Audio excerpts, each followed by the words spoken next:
Recorded Books presents an unabridged recording of Life on the Mississippi by Mark Twain, narrated by Norman Dietz. This recording is copyrighted 1986 by Recorded Books. Mark Twain was born Samuel Langhorne Clemens in 1835. Raised in the river town of Hannibal, Missouri, he was forced to leave school at the age of 12 to get a job, and thus began a varied career successfully as a printer, a steamboat pilot, a half-hearted Confederate soldier for a few weeks, and a prospector, miner, and reporter in the far West. With the publication of The Celebrated Jumping Frog of Calaveras County in 1865, Twain first gained national attention as a writer. 18 years later, at the height of his powers and popularity, Twain released Life on the Mississippi, a personal nonfiction memoir of the vital river region he knew so well. He prefaced his account with an article from the February 1863 issue of Harper's Magazine called The Body of the Nation, which reads, "But the basin of the Mississippi is the body of the nation. All the other parts are members, important in themselves, yet more important in their relations to this exclusive of the lake basin, and of 300,000 square miles in Texas and New Mexico, which in many aspects form a part of it.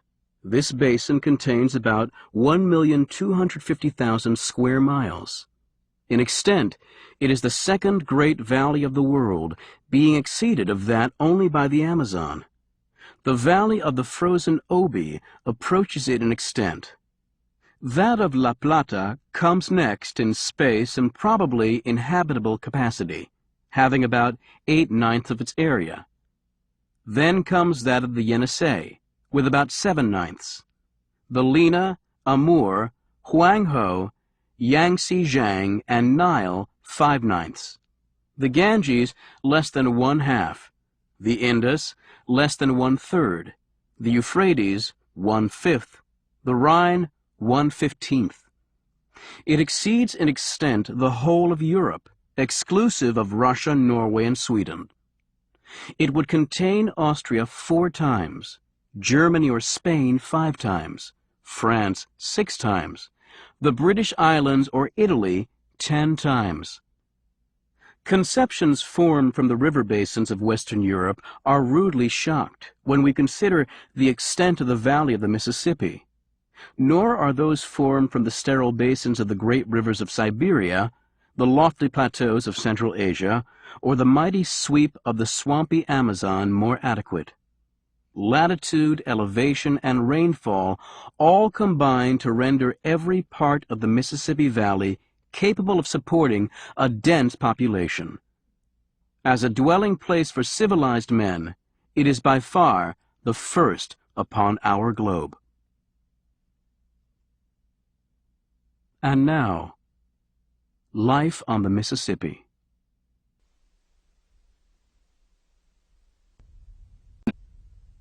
Chapter 1. The River and Its History. The Mississippi is well worth reading about. It's not a commonplace river, but on the contrary is in all ways remarkable. Considering the Missouri, its main branch, it's the longest river in the world, 4,300 miles. It seems safe to say that it's also the crookedest river in the world, since in one part of its journey it uses up 1,300 miles to cover the same ground that a crow would fly over in 675. It discharges 3 times as much water as the St. Lawrence, 25 times as much as the Rhine, and 338 times as much as the Thames. No other river has so vast a drainage basin. It draws its water supply from 28 states and territories, from Delaware on the Atlantic seaboard, and from all the country between that and Idaho on the Pacific slope, a spread of 45 degrees of longitude. The Mississippi receives and carries to the Gulf water from 54 subordinate rivers that are navigable by steamboats, and from some hundreds that are navigable by flats and keels. The area of its drainage basin is as great as the combined areas of England, Wales, Scotland, Ireland, France, Spain, Portugal, Germany, Austria, Italy, and Turkey, and almost all this wide region is fertile. The Mississippi Valley proper is exceptionally so. It's a remarkable river in this, that instead of widening toward its mouth, it grows narrower and deeper.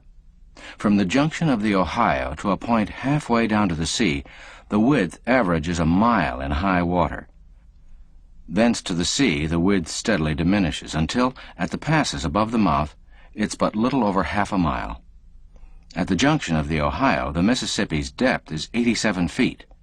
The depth increases gradually, reaching 129 just above the mouth. The difference in rise and fall is also remarkable, not in the upper but in the lower river. The rise is tolerably uniform down to Natchez, 360 miles above the mouth, about 50 feet. But at Bayou La Fourche, the river rises only 24 feet. At New Orleans, only 15, and just above the mouth, only 2 1/2. An article in the New Orleans Times-Democrat, based upon reports of able engineers, states that the river annually empties 406 million tons of mud into the Gulf of Mexico, which brings to mind Captain Marryat's rude name for the Mississippi, the Great Sewer. This mud, solidified, would make a mass a mile square and 241 feet high. The mud deposit gradually extends the land, but only gradually. It's extended not quite a third of a mile in the 200 years which have elapsed since the river took its place in history. The belief of the scientific people is that the mouth used to be at Baton Rouge, where the hills cease, and that the 200 miles of land between there and the Gulf was built by the river. This gives us the age of that piece of country without any trouble at all, 120,000 years. Yet it's much the youthfulest batch of country that lies around there anywhere. The Mississippi is remarkable in still another way. Its disposition to make prodigious jumps by cutting through narrow necks of land, and thus straightening and shortening itself. More than once it's shortened itself 30 miles at a single jump. These cutoffs have had curious effects. They've thrown several river towns out into the rural districts and built up sandbars and forests in front of them. The town of Delta used to be 3 miles below Vicksburg. A recent cutoff has radically changed the position, and Delta is now 2 miles above Vicksburg. Both of these river towns have been retired to the country by that cutoff. A cutoff plays havoc with boundary lines and jurisdictions. For instance, a man is living in the state of Mississippi today. A cutoff occurs tonight, and tomorrow the man finds himself and his land over on the other side of the river within the boundaries and subject to the laws of the state of Louisiana. Such a thing, happening in the upper river in the old times, could have transferred a slave from Missouri to Illinois and made a free man of him. The Mississippi doesn't alter its locality by cutoffs alone. It's always changing its habitat bodily, is always moving bodily sidewise. At Hard Times, Louisiana, the river is 2 miles west of the region it used to occupy. As a result, the original site of that settlement is not now in Louisiana at all, but on the other side of the river in the state of Mississippi. Nearly the whole of that 1,300 miles of old Mississippi River, which La Salle floated down in his canoes 200 years ago, is good, solid, dry ground now. The river lies to the right of it in places, and to the left of it in other places. Although the Mississippi's mud builds land but slowly, down at the mouth, where the Gulf's billows interfere with its work, it builds fast enough in better protected regions higher up. For instance, Prophet's Island contained 1,500 acres of land 30 years ago. Since then, the river has added 700 acres to it. But enough of these examples of the mighty stream's eccentricities for the present. I'll give a few more of them further along in the book. Let's drop the Mississippi's physical history and say a word about its historical history, so to speak. We can glance briefly at its slumberous first epoch in a couple of short chapters, at a second and wider awake epoch in a couple more, at its flushest and widest awake epoch in a good many succeeding chapters, and then talk about its comparatively tranquil present epoch in what shall be left of the book. The world and the books are so accustomed to use and overuse the word new in connection with our country that we early get and permanently retain the impression that there's nothing old about it. We do, of course, know that there are several comparatively old dates in American history, but the merest figures convey to our minds no just idea, no distinct realization of the stretch of time which they represent. To say that De Soto, the first white man who ever saw the Mississippi River, saw it in 1542 is a remark which states a fact without interpreting it. It's something like giving the dimensions of a sunset by astronomical measurements and cataloging the colors by their scientific names. As a result, you get the bald fact of the sunset, but you don't see the sunset. It would have been better to paint a picture of it. The date 1542, standing by itself, means little or nothing to us. But when one groups a few neighboring historical dates and facts around it, he adds perspective and color, and then realizes that this is one of the American dates which is quite respectable for age.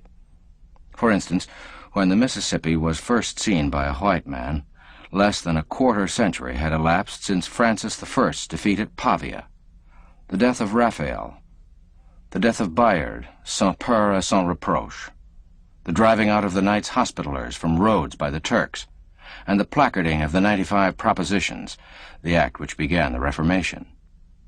When De Soto took his glimpse of the river, Ignatius Loyola was an obscure name. The Order of the Jesuits was not yet a year old. Michelangelo's paint was not yet dry on the Last Judgment in the Sistine Chapel.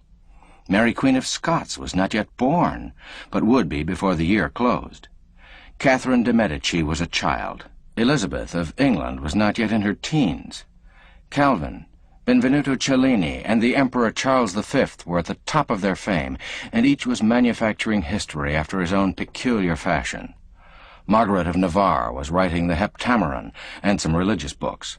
The first survives, the others are forgotten, wit and indelicacy being sometimes better literature preservers than holiness.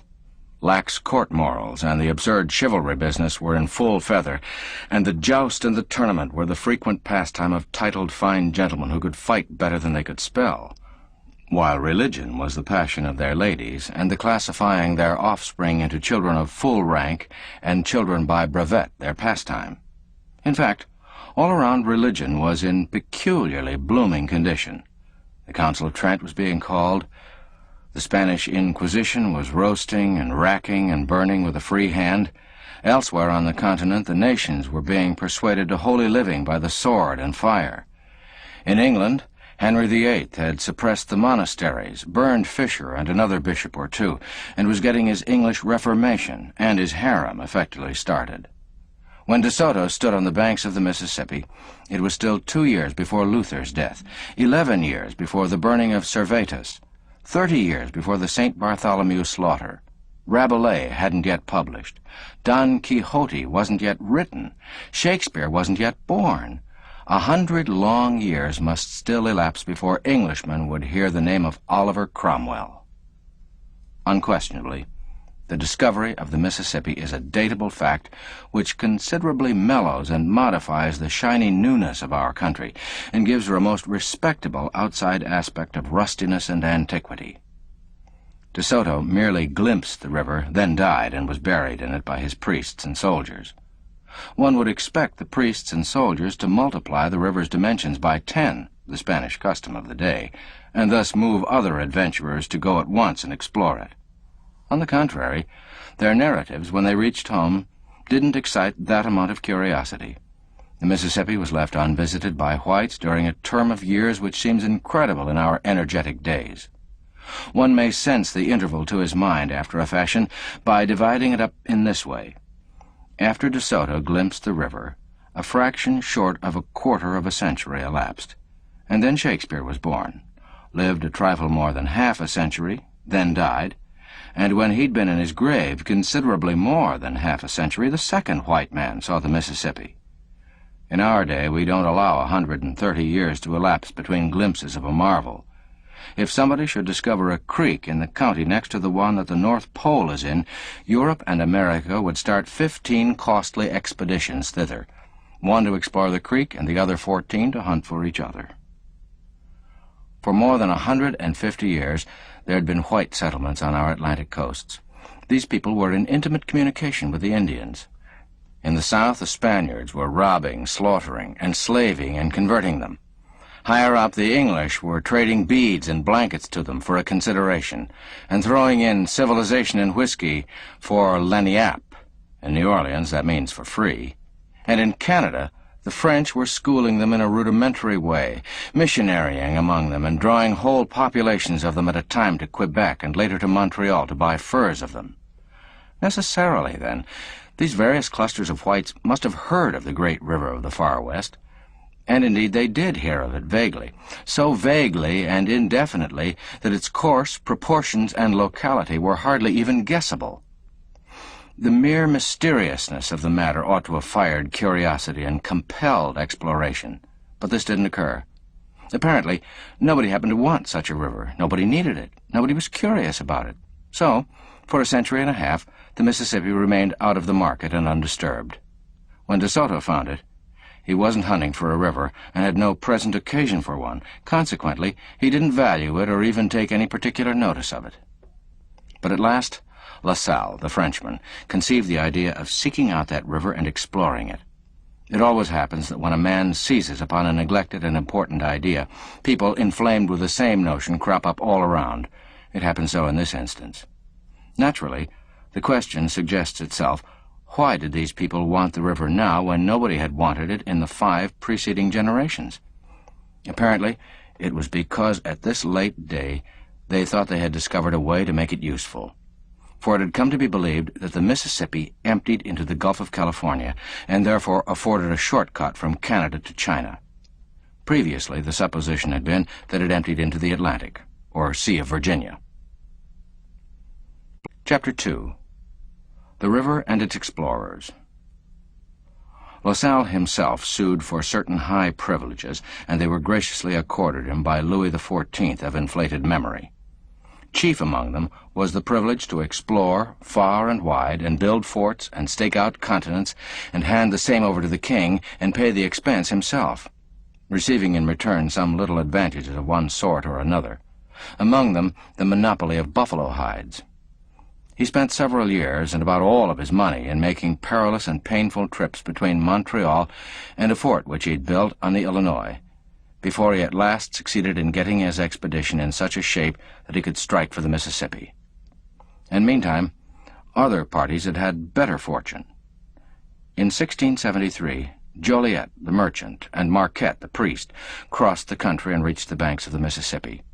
They went by way of the Great Lakes, and from Green Bay in canoes by way of the Fox River and the Wisconsin. Marquette had solemnly contracted on the Feast of the Immaculate Conception that if the Virgin would permit him to discover the great river, he would name it Conception in her honor. He kept his word. In that day, all explorers traveled with an outfit of priests. De Soto had 24 with him. La Salle had several also.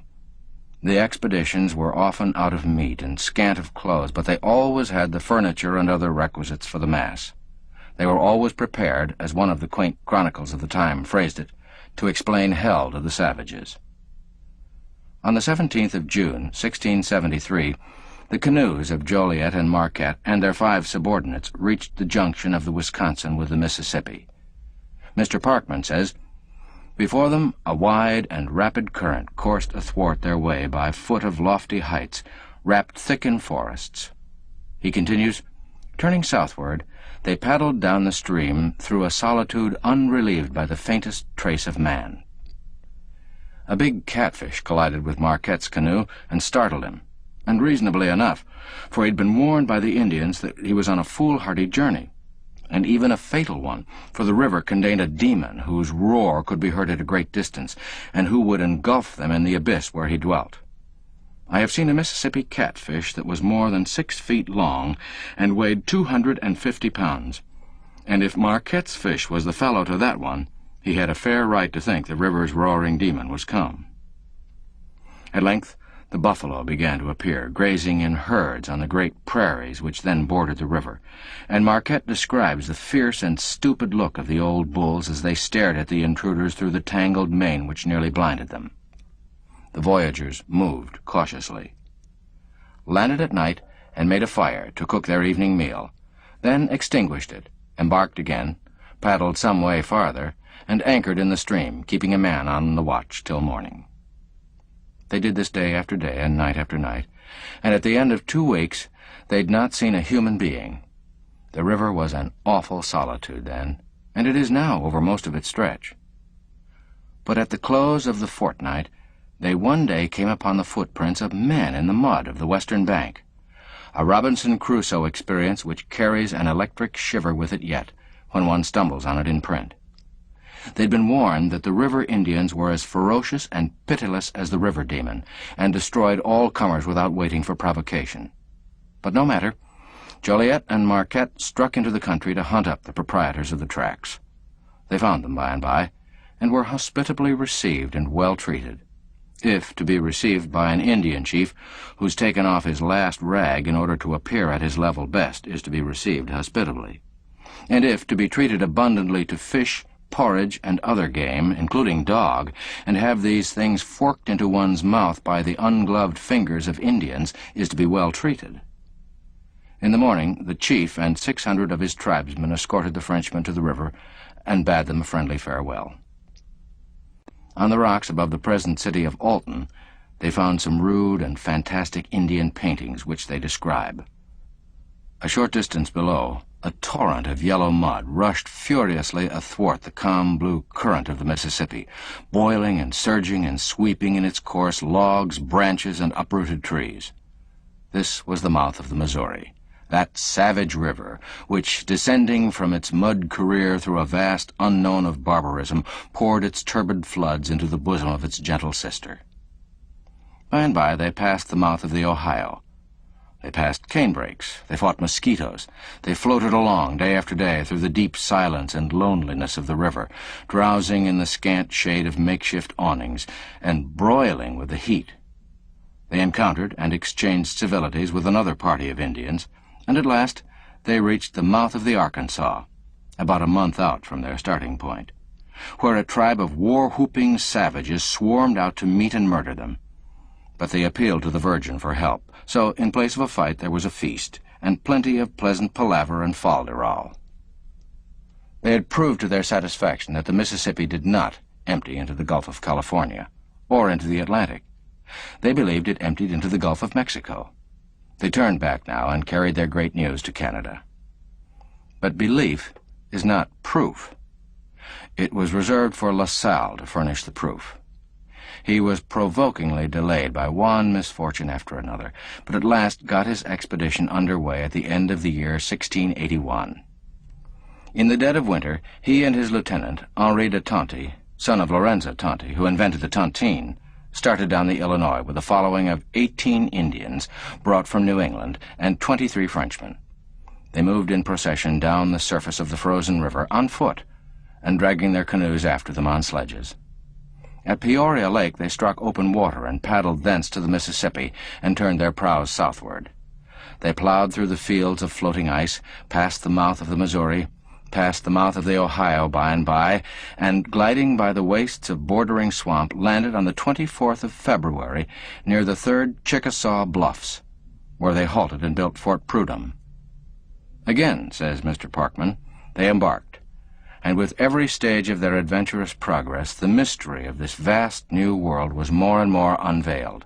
More and more they entered the realms of spring, the hazy sunlight, the warm and drowsy air, the tender foliage, the opening flowers, betokening the reviving life of nature.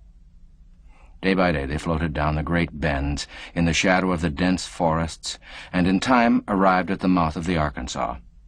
First they were greeted by the natives of this locality, as Marquette had before been greeted by them, with the booming of the war drum and a flourish of arms. The Virgin composed the difficulty in Marquette's case. The pipe of peace did the same office for La Salle. The white man and the red man struck hands and entertained each other during 3 days. Then, to the admiration of the savages, La Salle set up a cross with the arms of France on it and took possession of the whole country for the king, the cool fashion of the time, while the priest piously consecrated the robbery with a hymn. The priest explained the mysteries of the faith by signs for the saving of the savages, thus compensating them with possible possessions in heaven for the certain ones on earth which they had just been robbed of.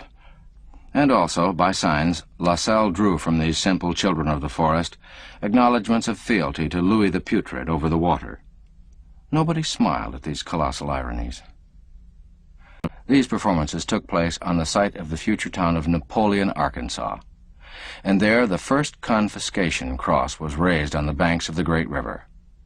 Marquette's and Joliet's voyage of discovery ended at the same spot, the site of the future town of Napoleon.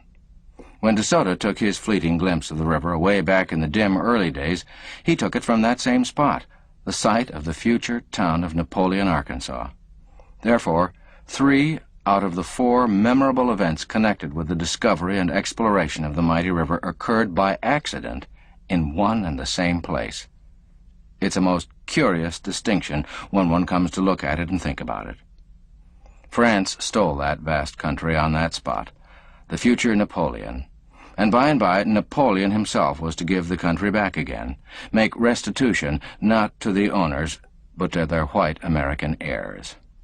The voyagers journeyed on, touching here and there, past the sites, since become historic, of Vicksburg and Grand Gulf, and visited an imposing Indian monarch in the Teche country, whose capital city was a substantial one of sun-baked bricks mixed with straw, better houses than many that exist there now.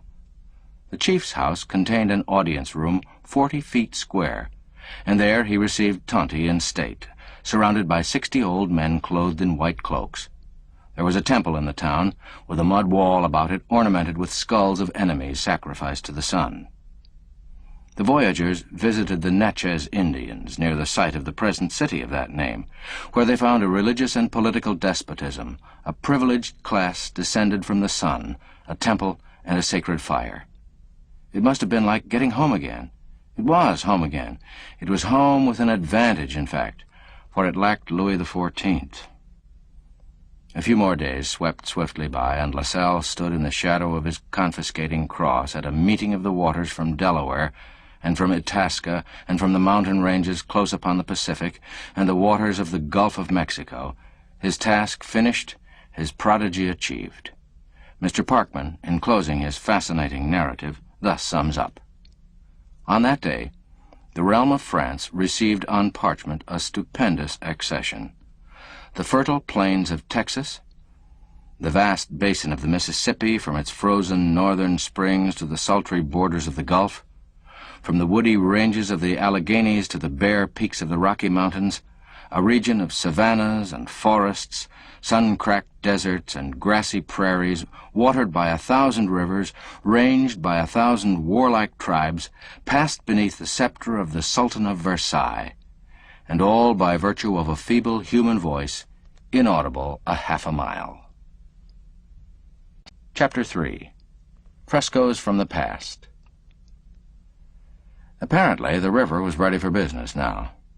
But no, the distribution of a population along its banks was as calm and deliberate and time-devouring a process as the discovery and exploration had been. 70 years elapsed after the exploration before the river's borders had a white population worth considering, and nearly 50 more before the river had a commerce. Between Lassalle's opening of the river and the time when it may be said to have become the vehicle of anything like a regular and active commerce, 7 sovereigns had occupied the throne of England. America had become an independent nation. Louis XIV and Louis XV had rotted and died. The French monarchy had gone down in the red tempest of the Revolution, and Napoleon was a name that was beginning to be talked about. Truly, there were snails in those days. The river's earliest commerce was in great barges, keelboats, broadhorns. They floated and sailed from the upper rivers to New Orleans, changed cargoes there, and were tediously warped and poled back by hand. A voyage down and back sometimes occupied 9 months.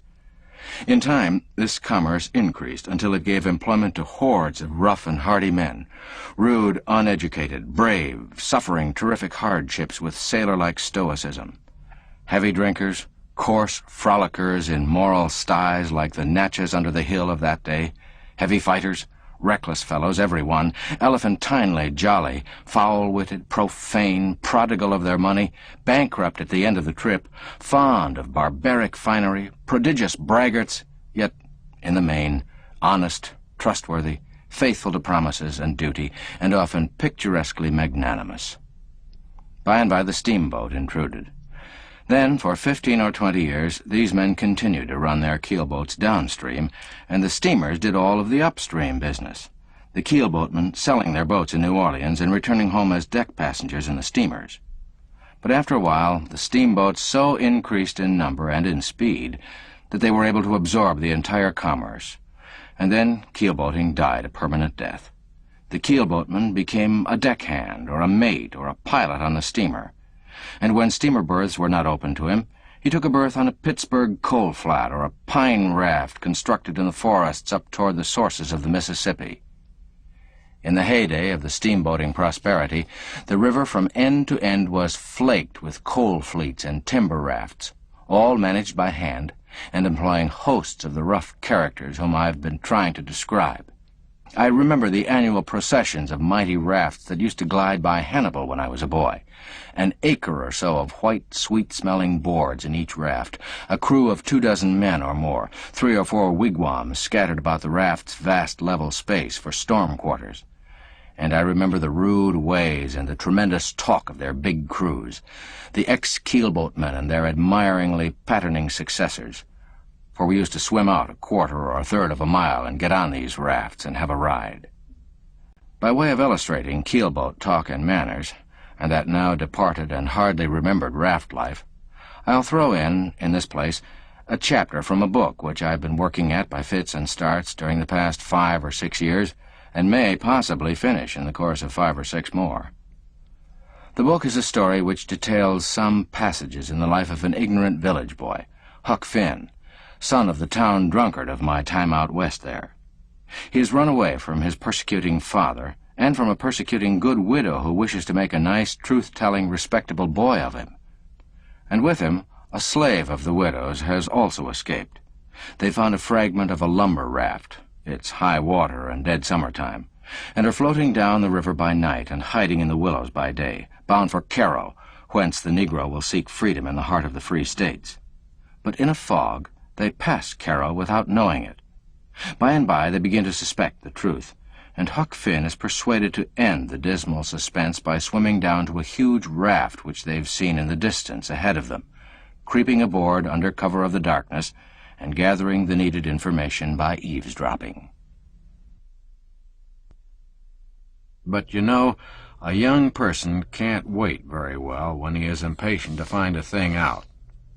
We talked it over, and by Jim said it was such a black night now that it wouldn't be no risk to swim down to the big raft and crawl aboard and listen.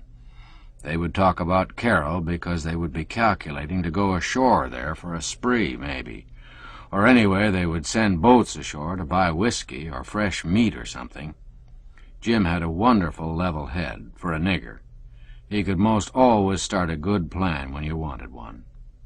I stood up and shook my rags off and jumped into the river and struck out for the raft's light. By and by, when I got down nearly to her, I eased up and went slow and cautious. But everything was all right. Nobody at the sweeps. So I swum down along the raft till I was most abreast the campfire in the middle.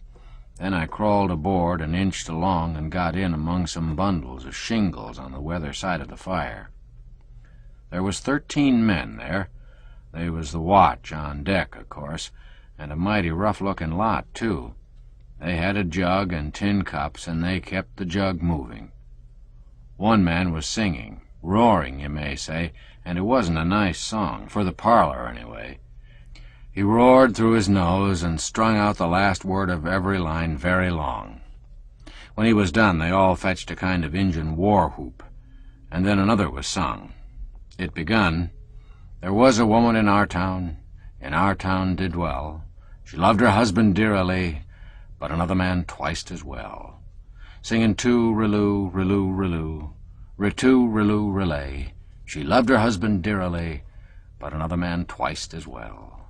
And so on, 14 verses. It was kind of poor, and when he was going to start on the next verse, one of them said it was the tune the old cow died on, and another one said, "Oh, give us a rest," and another one told him to take a walk. They made fun of him till he got mad and jumped up and began to cuss the crowd, and said he could lam any thief in the lot. It was all about to make break for him, but the biggest man there jumped up and says, "Set where you are, gentlemen. Leave him to me. He's my meat."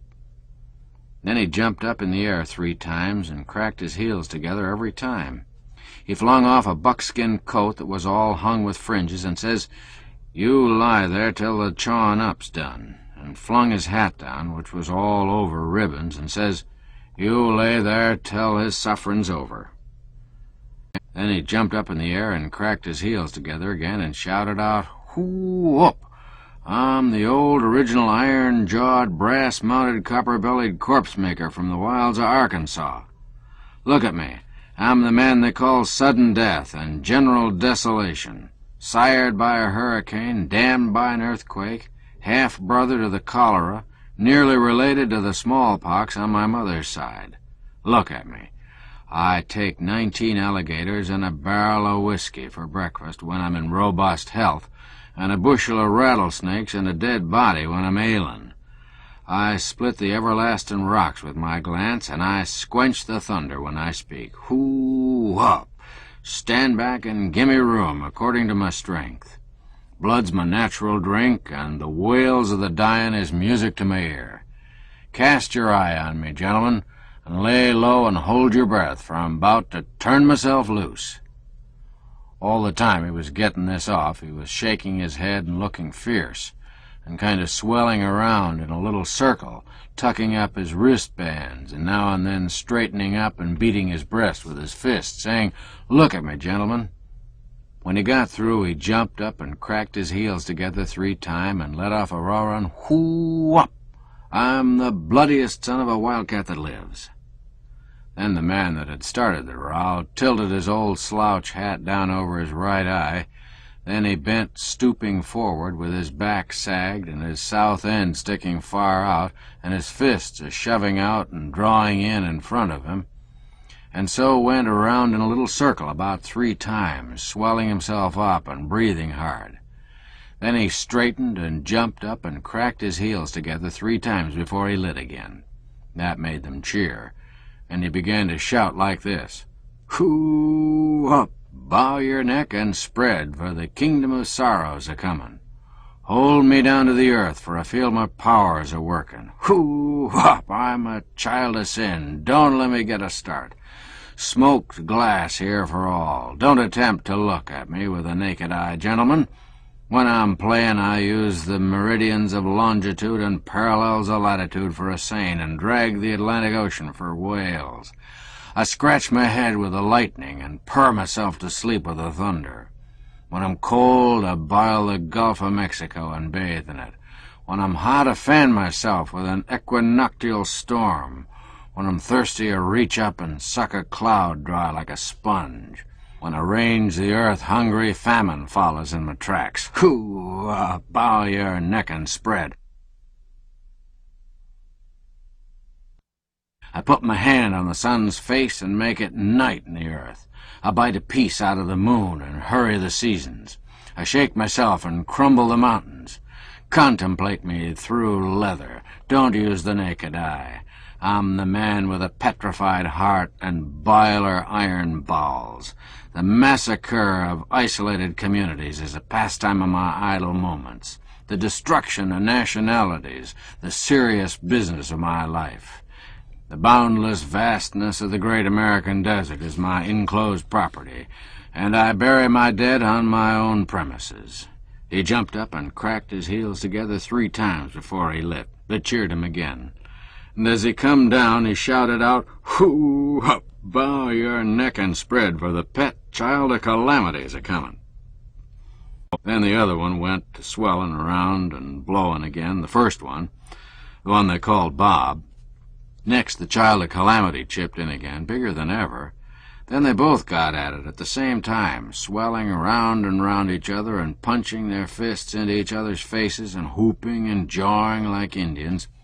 Then Bob called the child names, and the child called him names back again. Next, Bob called him a heap rougher names, and the child come back at him with the very worst kind of language. Next, Bob kicked the child's hat off, and the child picked it up and kicked Bob's ribbony hat about 6 foot. Bob went and got it and said never mind, this wasn't going to be the last of this thing, because he was a man that never forgot and never forgive. And so the child better look out, for here was a time a-comin', just as sure as he was a living man, that he would have to answer to him with the best blood in his body. The child said no man was willinger than he for that time to come, and he would cross his path again, for he could never rest till he had waded in his blood, for such was his nature, though he was sparing him now on account of his family, if he had one. Both of them was edging away in different directions, growling and shaking their heads and going on about what they was going to do, but a little black-whiskered chap skipped up and says, "Come back here, you couple of chicken-hearted cowards, and I'll thrash the two of you." And he done it, too. He snatched 'em, he jerked 'em this way and that, he booted 'em around, he knocked 'em sprawling faster than they could get up. Why, it warn't 2 minutes till they begged like dogs, and how the other lot did yell and laugh and clap their hands all the way through, and shout, "Sail in, corpse maker! Hi, at 'em again, Charlie Calamity! Boy for you, little Davy!" Well, it was a perfect powwow for a while. Bob and the child had red noses and black eyes when they got through. Little Davy made them own up that they was sneaks and cowards and not fit to eat with a dog or drink with a nigger. Then Bob and the child shook hands with each other, very solemn, and said they'd always respected each other and was willing to let bygones be bygones. So then they washed their faces in the river, and just then there was a loud order to stand by for a crossing, and some of 'em went forward to man the sweeps there, and the rest went aft to handle the after-sweeps. I lay still for 15 minutes and had a smoke out of a pipe that one of them left in reach. Then the crossing was finished, and they stumped back and had a drink around and went to talking and singing again. Next they got out an old fiddle, and one played and another patted juba, and the rest turned themselves loose on a regular old-fashioned keelboat breakdown. They couldn't keep that up very long without getting winded, so by and by they settled around the jug again. They sung "Jolly, Jolly Raftsman's the Life for Me" with a rousing chorus, and then they got to talking about differences betwixt hogs and their different kind of habits, and next about women and their different ways, and next about the ways to put out houses that was afire, and next about what ought to be done with the Indians, and next about what a king had to do and how much he got, and next about how to make cats fight, and next about what to do when a man has fits, and next about differences betwixt clear water rivers and muddy water ones. The man they called Ed said the muddy Mississippi water was wholesomer to drink than the clear water of the Ohio. He said if you let a pint of this yeller Mississippi water settle, you'd have about a half to 3/4 of an inch of mud in the bottom, according to the stage of the river, and then it weren't no better than Ohio water. What you wanted to do was to keep it stirred up, and when the river was low, keep mud on hand to put in and thicken the water up the way it ought to be. The Child of Calamity said that was so. He said there was nutritiousness in the mud, and a man that drunk Mississippi water could grow corn in his stomach if he wanted to. He says, "You look at the graveyards, that tells the tale. Trees won't grow worth shucks in a Cincinnati graveyard, but in a St. Louis graveyard they grow upwards of 800 foot high. It's all on account of the water the people drunk before they laid up. A Cincinnati corpse don't richen the soil any."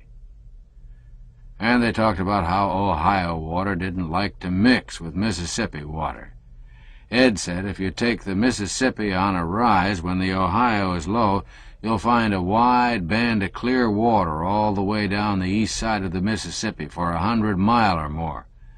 And the minute you get out 1/4 of a mile from shore and past the line, it's all thick and yeller the rest of the way across.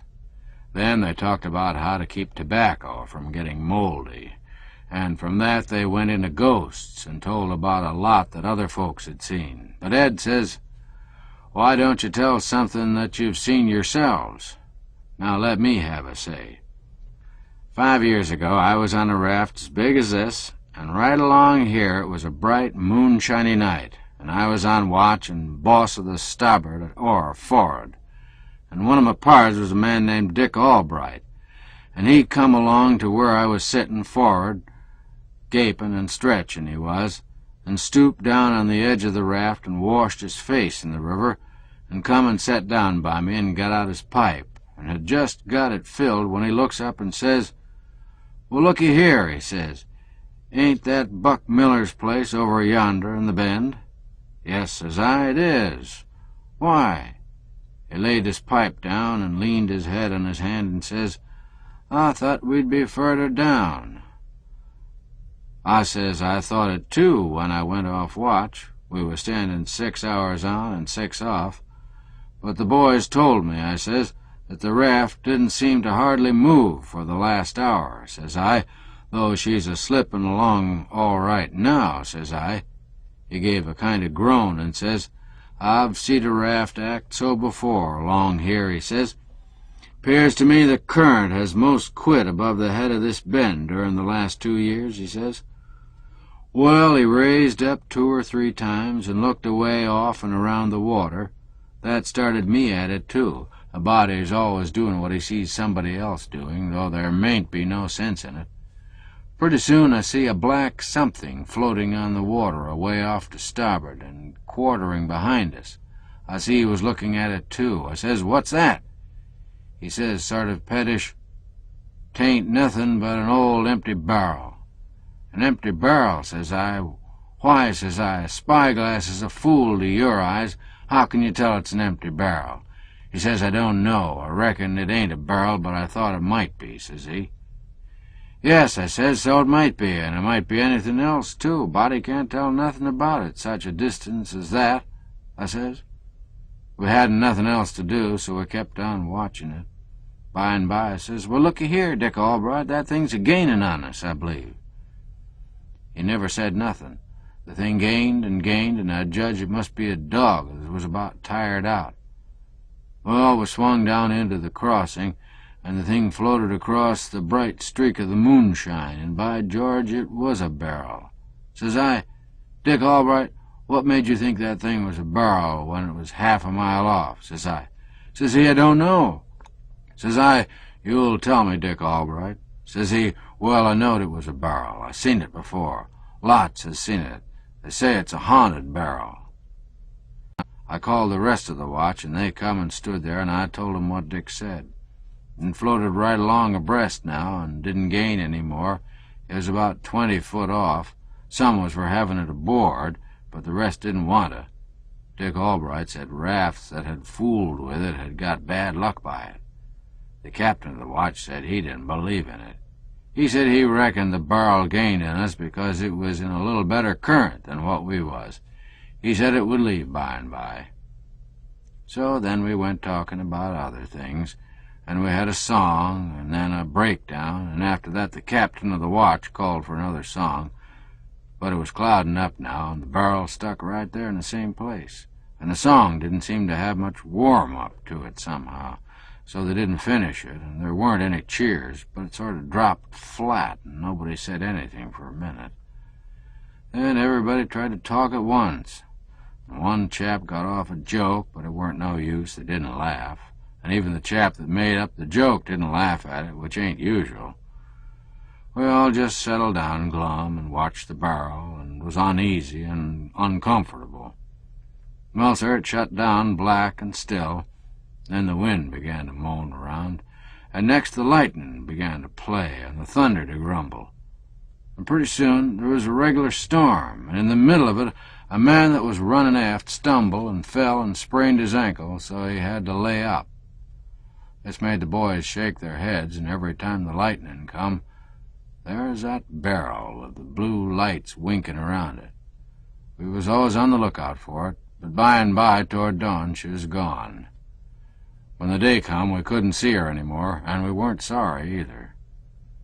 But next night, about 9:30, when there was songs and hijinks going on, here she comes again, and took her old roost on the starboard side. There weren't no more hijinks. Everybody got solemn. Nobody talked. He couldn't get anybody to do anything but sit around moody and look at that barrel. It begun to cloud up again. When the watch changed, the off-watch stayed up instead of turning in. The storm ripped and roared around all night, and in the middle of it another man tripped and sprained his ankle and had to knock off. The barrel left toward day, and nobody see it go. Everybody was sober and down in the mouth all day. I don't mean the kind of sober that comes of leaving liquor alone. Not that. They was quiet.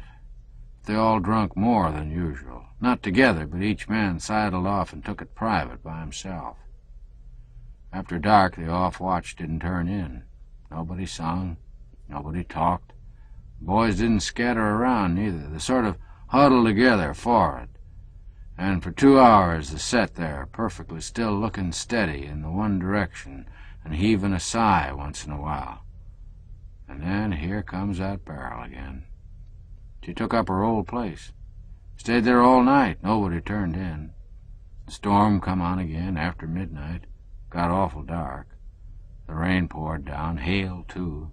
The thunder boomed and roared and bellowed. The wind blowed a hurricane, and the lightning spread over everything in big sheets of glare and showed the whole raft as plain as day. And the river lashed up white as milk as far as you could see for miles. And there's that barrel, jiggling along, same as ever. Captain ordered the watch to man the after sweeps for a crossing, and nobody'd go. No more sprained ankles for them, they said. They wouldn't even walk aft. Well, then, just then, the sky split wide open with a crash, and the lightning killed 2 men of the after watch and crippled 2 more. Crippled them how, say you, why, sprained their ankles. The barrel left in the dark betwixt lightnings toward dawn. Well, not a body ate a bite at breakfast that morning. After that, the men loafed around in 2s and 3s and talked low together, but none of 'em herded with Dick Albright. They all give him the cold shake. If he come around where any of the men was, they split up and sidled away. They wouldn't man the sweeps with him. The captain had all the skiffs hauled up on the raft alongside of his wigwam and wouldn't let the dead men be took ashore to be planted. He didn't believe a man that got ashore'd come back, and he was right. After night come, you could see pretty plain that there was going to be trouble if that barrel come again. There was such a muttering going on, a good many wanted to kill Dick Albright because he'd seen the barrel on other trips, and that had an ugly look. Some wanted to put him ashore. Some said, let's all go ashore in a pile if the barrel comes again. This kind of whispers was still going on, the men being bunched together for'ard, watching for the barrel, when lo and behold, here she comes again. Down she comes, slow and steady, and settles into her old tracks. You could have heard a pin drop. Then up comes the captain and says, boys, don't be a pack of children and fools. They don't want this barrel to be dogging us all the way to Orleans, and you don't. Well, then, how's the best way to stop it? Burn it up, that's the way. I'm going to fetch it aboard, he says, and before anybody could say a word, in he went. He swum to it, and as he come pushing it to the raft, the men spread to one side, but the old man got it aboard and busted in the head, and there was a baby in it. Yes, sir, a stark, naked baby. It was Dick Albright's baby. He owned up and said so. Yes, he says, a-leaning over it.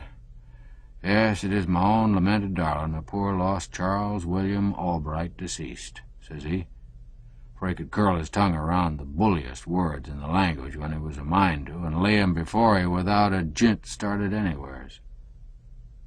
Yes, he said, he used to live up at the head of this bend, and one night he choked his child, which was crying, not intending to kill it, which was probably a lie, and then he was scared and buried it in a barrel before his wife got home, and off he went and struck the northern trail and went to rafting. And this was the 3rd year that the barrel had chased him. He said the bad luck always begun light and lasted till 4 men was killed. And then the barrel didn't come any more after that. He said if the men had standed one more night, and was a-going on like that, but the men had got enough.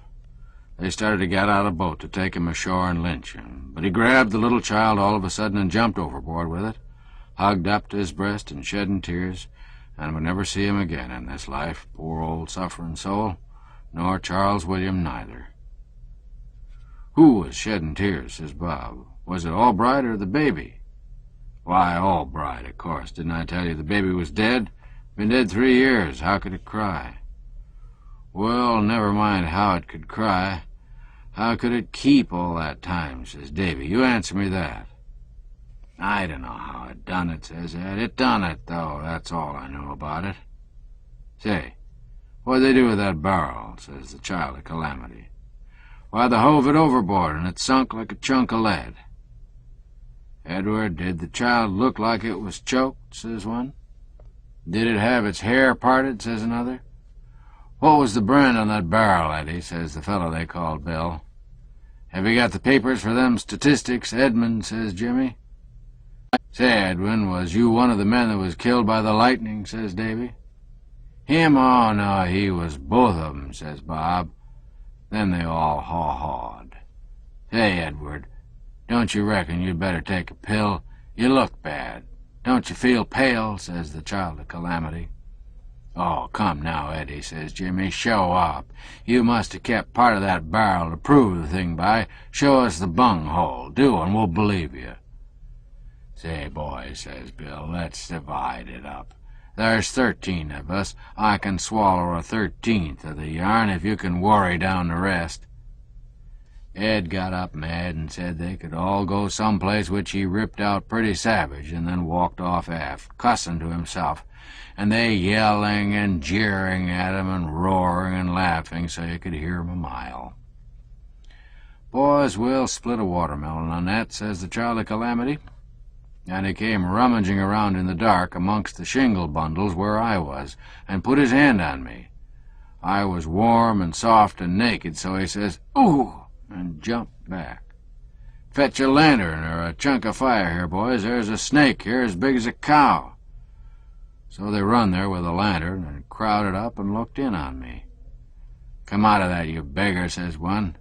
"Who are you?" says another. "What are you here after? Speak up prompt, or overboard you go. Snake 'em up, boys. Snatch 'em out by the heels." I began to beg and crept out amongst 'em, trembling. They looked me over, wondering, and the Child of Calamity says, "A cussed thief. Lend a hand and let's heave 'em overboard." "No," says Big Bob. "Let's get out the paint pot and paint 'em a sky blue all over from head to heel, and then heave 'em over." "Good, that's it. Go for the paint, Jimmy." When the paint come, and Bob took the brush and was just going to begin, the others laughing and rubbing their hands, I begun to cry, and that sort of worked on Davy, and he says, "Vast there, he's nothing but a cub. I'll paint the man that touches him." So I looked around on 'em, and some of them grumbled and growled, and Bob put down the paint, and the others didn't take it up. "Come here to the fire and let's see what you're up to here," says Davy. "Now sit down there and give an account of yourself. How long you been aboard here?" "Not over a quarter of a minute," says I. "How'd you get dry so quick?" "I dunno, sir. I'm always that way mostly." "Oh, you are you? What's your name?" I weren't going to tell him my name. I didn't know what to say, so I just says, "Charles William Albright, sir." Then they roared, the whole crowd, and I was mighty glad I said that, because maybe laughing would get 'em in a better humor. When they got done laughing, Davy says, "It won't hardly do, Charles William. You couldn't have growed this much in 5 year, and you was a baby when you come out of the barrel, you know, and dead at that. Come now, tell a straight story, and nobody'll hurt you if you ain't up to anything wrong. What is your name?" "Alec Hopkins, sir. Alec James Hopkins." "Well, Alec, where'd you come from here?" "From a trading scow. She lays up the bend yonder. I was born on her. Pap has traded up and down here all his life, and he told me to swim off here because when you went by, he said he'd like to get some of you to speak to a Mr. Jonas Turner in Carroll and tell him—" "Oh, come." "Yes, sir, it's as true as the world. Pap, he says—" "Oh, your grandmother." They all laughed, and I tried again to talk, but they broke in on me and stopped me. "Now, looky here," says Davy. "You're scared, and so you talk wild. Honest, now, do you live in a scow, or is it a lie?" "Yes, sir, in a trading scow. She lays up at the head of the bend, but I weren't born in her. It's our first trip." "Now you're talking. What'd you come aboard here for? To steal?" "No, sir, I didn't. It was only to get a ride on the raft. All boys does that." "Well, I know that, but what'd you hide for?" "Sometimes to drive the boys off." "So they do. They might steal. Looky here. If we let you off this time, will you keep out of these kind of scrapes hereafter?" "'Deed I will, boss. You try me." "All right, then. You ain't but a little ways from shore. Overboard with you, and don't you make a fool of yourself another time this way. Blasted boy, some raftsman would rawhide you till you were black and blue." I didn't wait to kiss goodbye, but went overboard and broke for shore. When Jim come along by and by, the big raft was away out of sight around the point. I swum out and got aboard and was mighty glad to see home again.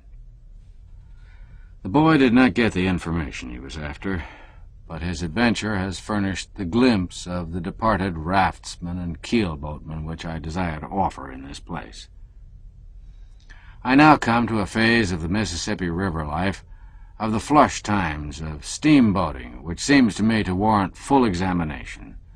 The marvelous science of piloting is displayed there. I believe there has been nothing like it elsewhere in the world. Chapter 4. The Boy's Ambition.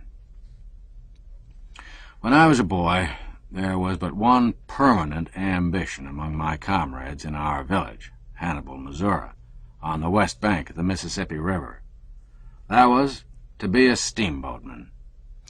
We had transient ambitions of other sorts, but they were only transient.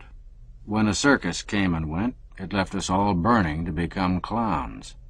The first Negro minstrel show that ever came to our section left us all suffering to try that kind of life. Now and then we had a hope that if we lived and were good, God would permit us to be pirates. These ambitions faded out, each in its turn, but the ambition to be a steamboatman always remained. Once a day, a cheap, gaudy packet arrived upward from St. Louis, and another downward from Keokuk. Before these events, the day was glorious with expectancy. After them, the day was a dead and empty thing. Not only the boys, but the whole village felt this. After all these years, I can picture that old time to myself now, just as it was then. The white town drowsing in the sunshine of a summer's morning, the streets empty, or pretty nearly so. One or two clerks sitting in front of the Water Street stores, with their splint-bottomed chairs tilted back against the walls, chins on breasts, hats slouched over their faces, asleep, with shingle shavings enough around to show what broke them down. A sow and a litter of pigs loafing along the sidewalk, doing a good business in watermelon rinds and seeds. 2 or 3 lonely little freight piles scattered about the levee. A pile of skids on the slope of the stone-paved wharf, and the fragrant town drunkard asleep in the shadow of them. 2 or 3 wood flats at the head of the wharf, but nobody to listen to the peaceful lapping of the wavelets against them. The great Mississippi, the majestic, the magnificent Mississippi, rolling its mile-wide tide along, shining in the sun. The dense forest away on the other side, the point above the town, and the point below, bounding the river glimpse and turning it into a sort of sea, and withal a very still and brilliant and lonely one. Presently a film of dark smoke appears above one of those remote points. Instantly, a Negro drayman, famous for his quick eye and prodigious voice, lifts up the cry, "Steamboat a-comin'!" and the scene changes. The town drunkard stirs, the clerks wake up. A furious clatter of drays follows. Every house and store pours out a human contribution, and all in a twinkling the dead town is alive and moving. Drays, carts, men, boys, all go hurrying from many quarters to a common center, the wharf. Assembled there, the people fasten their eyes upon the coming boat as upon a wonder they are seeing for the first time. And the boat is rather a handsome sight, too. She is long and sharp and trim and pretty. She has 2 tall, fancy-topped chimneys with a gilded device of some kind swung between them, a fanciful pilot-house, all glass and gingerbread, perched on top of the Texas deck behind them. The paddle boxes are gorgeous, with a picture or with gilded rays above the boat's name. The boiler deck, the hurricane deck, and the Texas deck are fenced and ornamented with clean white railings. There's a flag gallantly flying from the jackstaff. The furnace doors are open and the fires glaring bravely. The upper decks are black with passengers. The captain stands by the big bell, calm, imposing, the envy of all. Great volumes of the blackest smoke are rolling and tumbling out of the chimneys, a husbanded grandeur created with a bit of pitch pine just before arriving at a town. The crew are grouped on the forecastle. The broad stage is run far out over the port bow, and an envied deckhand stands picturesquely on the end of it with a coil of rope in his hand. The pent steam is screaming through the gauge cocks.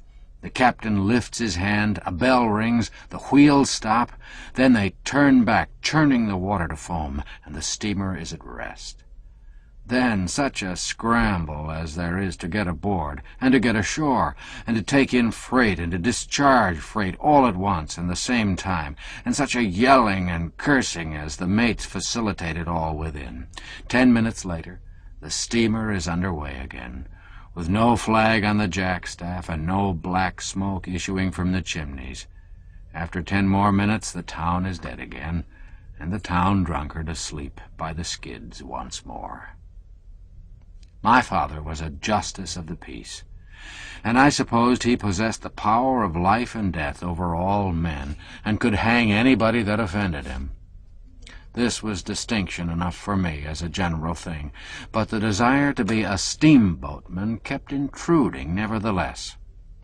I first wanted to be a cabin boy, so that I could come out with a white apron on and shake a tablecloth over the side, where all my old comrades could see me.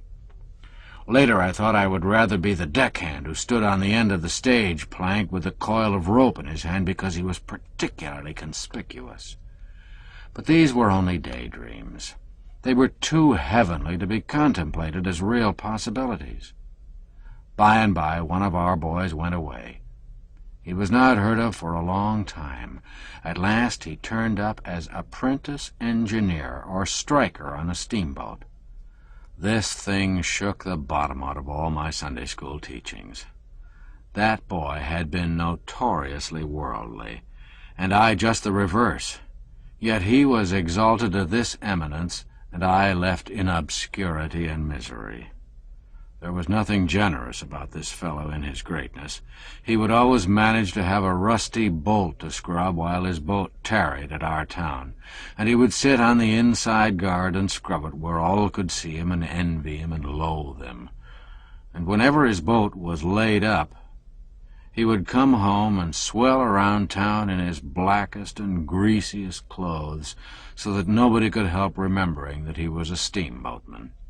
And he used all sorts of steamboat technicalities in his talk, as if he were so used to them that he forgot common people could not understand them. He'd speak of the larboard side of a horse in an easy, natural way that would make one wish he was dead. And he was always talking about St. Louis like an old citizen.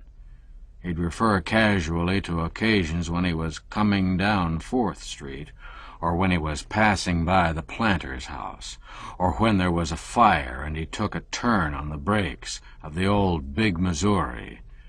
And then he would go on and lie about how many towns the size of ours were burned down there that day. 2 or 3 of the boys had long been persons of consideration among us because they'd been to St. Louis once and had their vague general knowledge of its wonders, but the day of their glory was over now. They lapsed into a humble silence and learned to disappear when the ruthless cub engineer appeared. This fellow had money, too, and hair oil, also an ignorant silver watch and a showy brass watch chain. He wore a leather belt and used no suspenders. If ever a youth was cordially admired and hated by his comrades, this one was. No girl could withstand his charms. He cut out every boy in the village. When his boat blew up at last, it diffused a tranquil contentment among us, such as we had not known for months. But when he came home the next week, alive, renowned, and appeared in church all battered up and bandaged, a shining hero, stared at and wondered over by everybody, it seemed to us that the partiality of Providence for an undeserving reptile had reached a point where it was open to criticism. This creature's career could produce but one result, and it speedily followed. Boy after boy managed to get on the river. The minister's son became an engineer. The doctor's and the postmaster's sons became mud clerks. The wholesale liquor dealer's son became a barkeeper on a boat. 4 sons of the chief merchant and 2 sons of the county judge became pilots. Pilot was the grandest position of all. The pilot, even in those days of trivial wages, had a princely salary, from $150 to $250 a month, and no board to pay. 2 months of his wages would pay a preacher's salary for a year. Now some of us were left disconsolate. We could not get on the river. At least our parents would not let us. So, by and by, I ran away. I said I would never come home again till I was a pilot and could come in glory. But somehow I could not manage it. I went meekly aboard a few of the boats that lay packed together like sardines at the long St. Louis wharf, and humbly inquired for the pilots, but got only a cold shoulder and short words from mates and clerks. I had to make the best of this sort of treatment for the time being. But I had comforting daydreams of a future when I should be a great and honored pilot, with plenty of money, and could kill some of those mates and clerks and pay for them. This ends Disc 1, Life on the Mississippi, Disc 2. Chapter 5. I Want to Be a Cub Pilot. Months afterward, the hope within me struggled to a reluctant death, and I found myself without an ambition. But I was ashamed to go home. I was in Cincinnati, and I set to work to map out a new career. I'd been reading about the recent exploration of the river Amazon by an expedition sent out by our government. It was said that the expedition, owing to difficulties, had not thoroughly explored a part of the country lying about the headwaters, some 4,000 miles from the mouth of the river. It was only about 1,500 miles from Cincinnati to New Orleans, where I could doubtless get a ship. I had $30 left. I'd go and complete the exploration of the Amazon. This was all the thought I gave to the subject. I never was great in matters of detail. I packed my valise and took passage on an ancient tub called the Paul Jones for New Orleans. For the sum of $16, I had the scarred and tarnished splendor of her main saloon principally to myself, for she was not a creature to attract the eye of wiser travelers. When we presently got under way and went poking down the broad Ohio, I became a new being, and the subject of my own admiration. I was a traveler. A word never had tasted so good in my mouth before. I had an exultant sense of being bound for mysterious lands and distant climes, which I never have felt in so uplifting a degree since. I was in such a glorified condition that all ignoble feelings departed out of me, and I was able to look down and pity the untraveled with a compassion that had hardly a trace of contempt in it. Still, When we stopped at villages and wood yards, I could not help lolling carelessly upon the railings of the boiler deck to enjoy the envy of the country boys on the bank. If they did not seem to discover me, I presently sneezed to attract their attention, or moved to a position where they could not help seeing me. And as soon as I knew they saw me, I gaped and stretched and gave other signs of being mightily bored with traveling. I kept my hat off all the time, and stayed where the wind and sun could strike me, because I wanted to get the bronzed and weather-beaten look of an old traveler. Before the second day was half gone, I experienced a joy which filled me with the purest gratitude, for I saw that the skin had begun to blister and peel off my face and neck. I wished that the boys and girls at home could see me now. We reached Louisville in time, at least the neighborhood of it. We stuck hard and fast on the rocks in the middle of the river, and lay there 4 days. I was now beginning to feel a strong sense of being a part of the boat's family, a sort of infant son to the captain and younger brother to the officers. There is no estimating the pride I took in this grandeur, or the affection that began to swell and grow in me for these people. I could not know how the lordly steamboatman scorns that sort of presumption in a mere landsman. I particularly longed to inquire the least trifle of notice from the big stormy mate, and I was on the alert for an opportunity to do him a service to that end. It came at last. The riotous powwow of setting a spar was going on down on the forecastle, and I went down there and stood around in a way, or mostly skipping out of it, till the mate suddenly roared a general order for somebody to bring him a capstan bar. I sprang to his side and said, "Tell me where it is, I'll fetch it." If a rag-picker had offered to do a diplomatic service for the Emperor of Russia, the monarch could not have been more astounded than the mate was. He even stopped swearing. He stood and stared down at me. It took him 10 seconds to scrape his disjointed remains together again. Then he said impressively, "Well, if this don't beat hell," and turned to his work with the air of a man who had been confronted with a problem too abstruse for solution. I crept away and courted solitude for the rest of the day. I did not go to dinner. I stayed away from supper until everybody else had finished. I did not feel so much like a member of the boat's family now as before. However, my spirits returned in installments as we pursued our way down the river. I was sorry I hated the mate so, because it was not in young human nature not to admire him. He was huge and muscular. His face was bearded and whiskered all over. He had a red woman and a blue woman tattooed on his right arm, one on each side of a blue anchor with a red rope to it. And in the matter of profanity he was sublime. When he was getting out cargo at a landing, I was always where I could see and hear.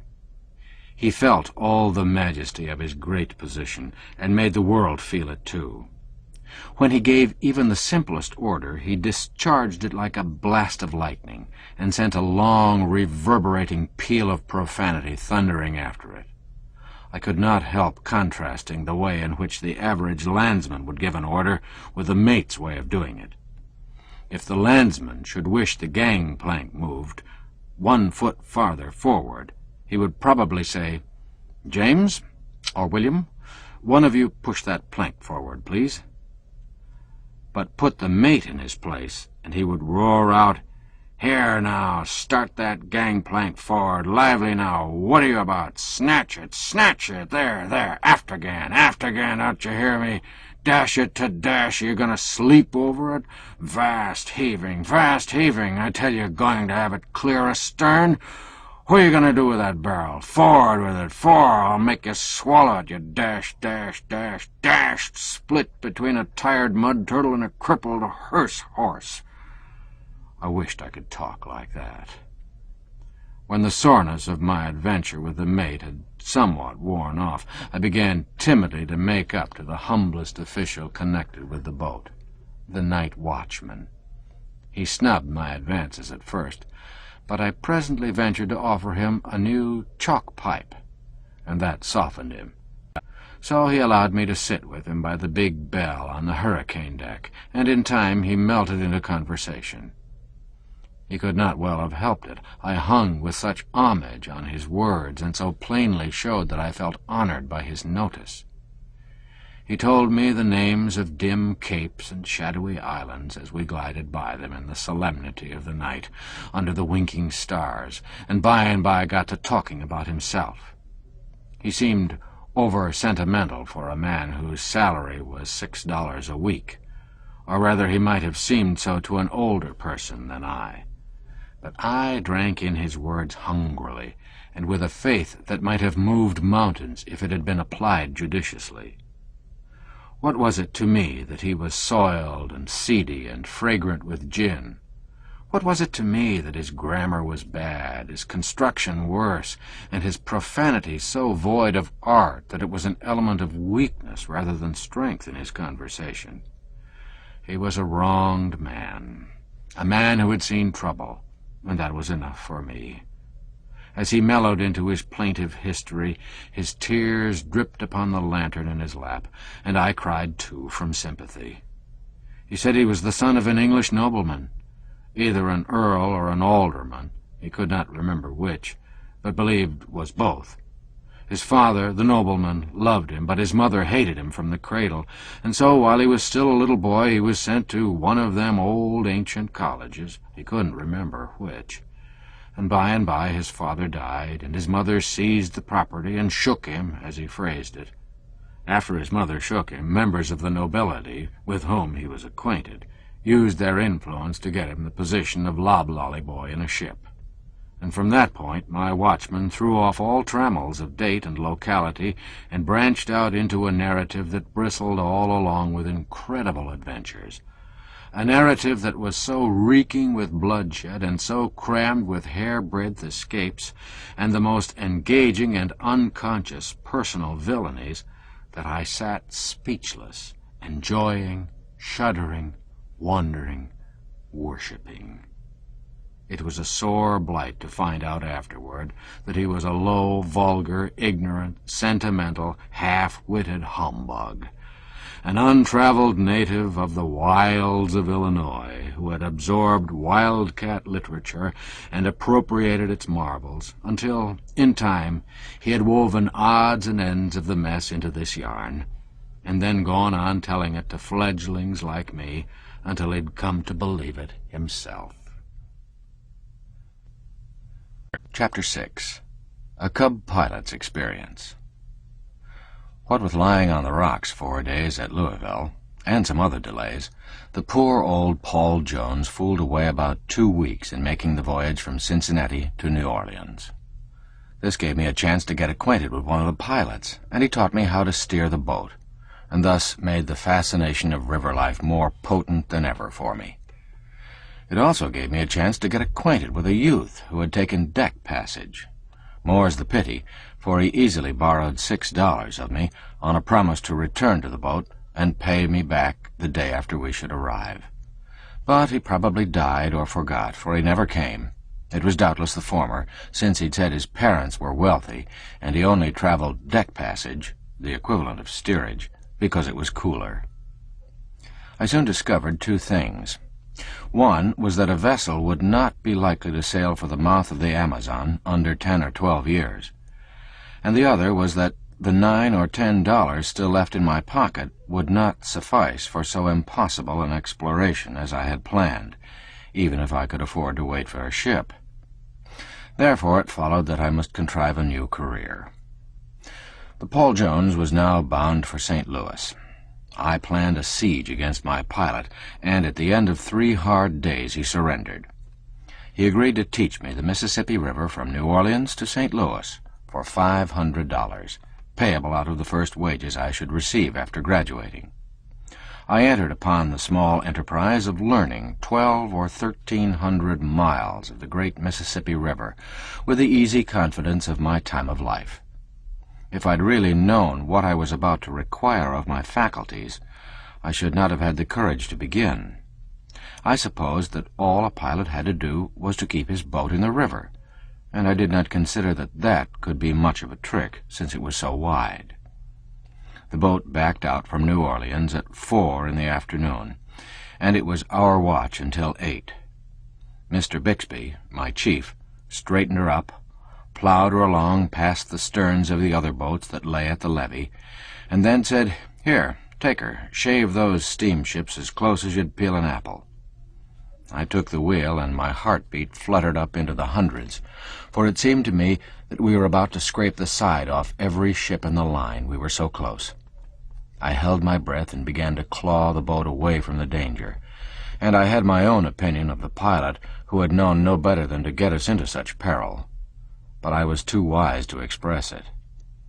In half a minute I had a wide margin of safety intervening between the Paul Jones and the ships, and within 10 seconds more I was set aside in disgrace, and Mr. Bixby was going into danger again and flaying me alive with abuse of my cowardice. I was stung, but I was obliged to admire the easy confidence with which my chief loafed from side to side of his wheel and trimmed the ships so closely that disaster seemed ceaselessly imminent. When he'd cooled a little, he told me that the easy water was close ashore and the current outside, and therefore we must hug the bank upstream to get the benefit of the former, and stay well out downstream to take advantage of the latter. In my own mind, I resolved to be a downstream pilot and leave the upstreaming to people dead to prudence. Now and then Mr. Bixby called my attention to certain things. Said he, "This is 6 Mile Point." I assented. It was pleasant enough information, but I could not see the bearing of it. I was not conscious that it was a matter of any interest to me. Another time he said, "This is 9 Mile Point." Later he said, "This is 12 Mile Point." They were all about level with the water's edge. They all looked about alike to me. They were monotonously unpicturesque. I hoped Mr. Bixby would change the subject. But no, he would crowd up around a point, hugging the shore with affection, and then say, "The slack water ends here, abreast this bunch of china trees. Now we cross over." So he crossed over. He gave me the wheel once or twice, but I had no luck. I either came near chipping off the edge of a sugar plantation, or I yawed too far from shore, and so dropped back into disgrace again and got abused. The watch was ended at last, and we took supper and went to bed. At midnight, the glare of a lantern shone in my eyes, and the night watchman said, "Come on, turn out," and then he left. I could not understand this extraordinary procedure, so I presently gave up trying to and dozed off to sleep. Pretty soon the watchman was back again, and this time he was gruff. I was annoyed. I said, "What do you want to come bothering around here in the middle of the night for? Now, as like as not, I'll not get to sleep again tonight." The watchman said, "Well, if this ain't good, I'm blessed." The off-watch was just turning in, and I heard some brutal laughter from them, and such remarks as, "Hello, watchman, ain't the new cub turned out yet? He's delicate, likely. Give him some sugar and a rag, and send for the chambermaid to sing Rock-a-Bye Baby to him." About this time Mr. Bixby appeared on the scene. Something like a minute later I was climbing the pilot-house steps with some of my clothes on and the rest in my arms. Mr. Bixby was close behind, commenting. Here was something fresh. This thing of getting up in the middle of the night to go to work. It was a detail in piloting that had never occurred to me at all. I knew that boats ran all night, but somehow I never happened to reflect that somebody had to get up out of a warm bed to run them. I began to fear that piloting was not quite so romantic as I had imagined it was. There was something very real and work-like about this new phase of it. It was a rather dingy night, although a fair number of stars were out. The big mate was at the wheel, and he had the old tub pointed at a star and was holding her straight up the middle of the river. The shores on either hand were not much more than half a mile apart, but they seemed wonderfully far away and ever so vague and indistinct. The mate said, "We've got to land at Jones's plantation, sir." The vengeful spirit in me exulted. I said to myself, I wish you joy of your job, Mr. Bixby. You'll have a good time finding Mr. Jones's plantation such a night as this, and I hope you never will find it as long as you live." Mr. Bixby said to the mate, "Upper end of the plantation or the lower?" "Upper." "I can't do it. The stumps there are out of the water at this stage. It's no great distance to the lower, and you'll have to get along with that." "All right, sir. If Jones don't like it, he'll have to lump it, I reckon." And then the mate left. My exultation began to cool and my wonder to come up. Here was a man who not only proposed to find this plantation on such a night, but to find either end of it you preferred. I dreadfully wanted to ask a question, but I was carrying about as many short answers as my cargo room would admit of, so I held my peace. All I desired to ask Mr. Bixby was the simple question whether he was ass enough to really imagine he was going to find that plantation on a night when all plantations were exactly alike and all of the same color. But I held in. I used to have fine inspirations of prudence in those days. Mr. Bixby made for the shore and soon was scraping it, just the same as if it had been daylight. And not only that, but singing "Father in heaven, the day is declining," etc. It seemed to me that I'd put my life in the keeping of a peculiarly reckless outcast. Presently he turned on me and said, "What's the name of the first point above New Orleans?" I was gratified to be able to answer promptly, and I did. I said I didn't know. "Don't know?" This manner jolted me. I was down at the foot again in a moment, but I had to say just what I had said before. "Well, you're a smart one," said Mr. Bixby. "What's the name of the next point?" Once more I didn't know. "Well, this beats anything. Tell me the name of any point or place I told you." I studied a while and decided that I couldn't. "Look here. What do you start out from, above 12-Mile Point, to cross over?" I dunno." You don't know?" Mimicking my drawling manner of speech. "What do you know?" Nothing for certain." "By the great Caesar's ghost, I believe you. You're the stupidest dunderhead I ever saw or ever heard of, so help me Moses. The idea of you being a pilot, you! Why, you don't know enough to pilot a cow down a lane." Oh, but his wrath was up. He was a nervous man, and he shuffled from one side of his wheel to the other, as if the floor was hot. He would boil a while to himself, and then overflow and scald me again. "Look here. What do you suppose I told you the names of those points for?" I tremblingly considered for a moment, and then the devil of temptation provoked me to say, "Well, to be entertaining," I thought. This was a red rag to the bull. He raged and stormed so, he was crossing the river at the time, that I judged it made him blind because he ran over the steering oar of a trading scow. Of course, the traders sent up a volley of red-hot profanity. Never was a man so grateful as Mr. Bixby was, because he was brimful, and here were subjects who could talk back. He threw open a window, thrust his head out, and such an eruption followed as I never had heard before. The fainter and farther away the scowman's curses drifted, the higher Mr. Bixby lifted his voice, and the weightier his adjectives grew. When he closed the window, he was empty.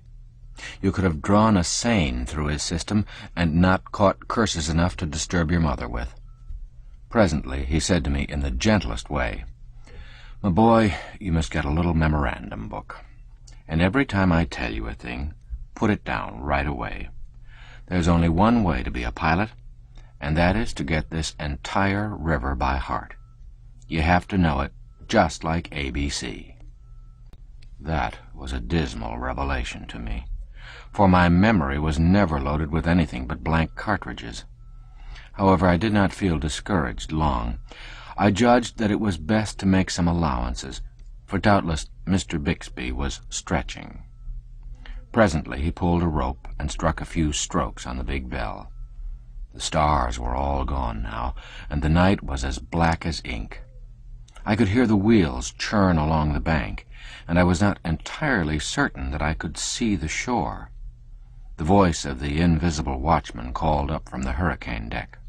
"What's this, sir?" "Jones's plantation." I said to myself, I wish I might venture to offer a small bet that it isn't. But I did not chirp. I only waited to see. Mr. Bixby handled the engine bells, and in due time the boat's nose came to the land. A torch glowed from the forecastle. A man skipped ashore. A darky's voice on the bank said, "Give me the carpet-bag, Master Jones."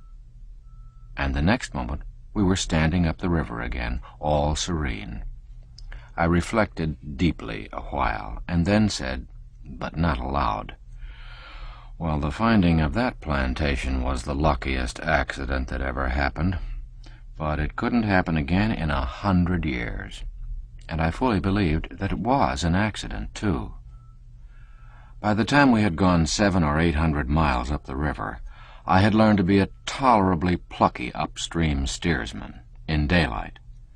And before we reached St. Louis, I had made a trifle of progress in night work, but only a trifle. I had a notebook that fairly bristled with the names of towns, points, bars, islands, bends, reaches, etc. But the information was to be found only in the notebook. None of it was in my head. It made my heart ache to think I had only got half the river set down, for as our watch was 4 hours off and 4 hours on, day and night, there was a long 4-hour gap in my book for every time I'd slept since the voyage began. My chief was presently hired to go on a big New Orleans boat, and I packed my satchel and went with him.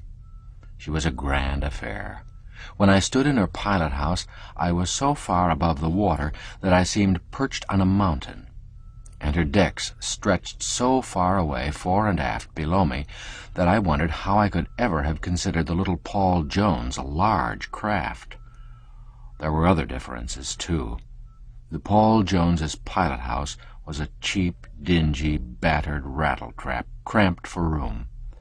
But here was a sumptuous glass temple, room enough to have a dance in, showy red and gold window curtains, an imposing sofa, leather cushions, and a back to the high bench where visiting pilots sit to spin yarns and look at the river, bright, fanciful cuspidors instead of a broad wooden box filled with sawdust, nice new oilcloth on the floor, a hospitable big stove for winter, a wheel as high as my head, costly with inlaid work, a wire tiller rope, bright brass knobs for the bells, and a tidy, white-aproned black Texas tender to bring up tarts and ices and coffee during the mid-watch, day and night.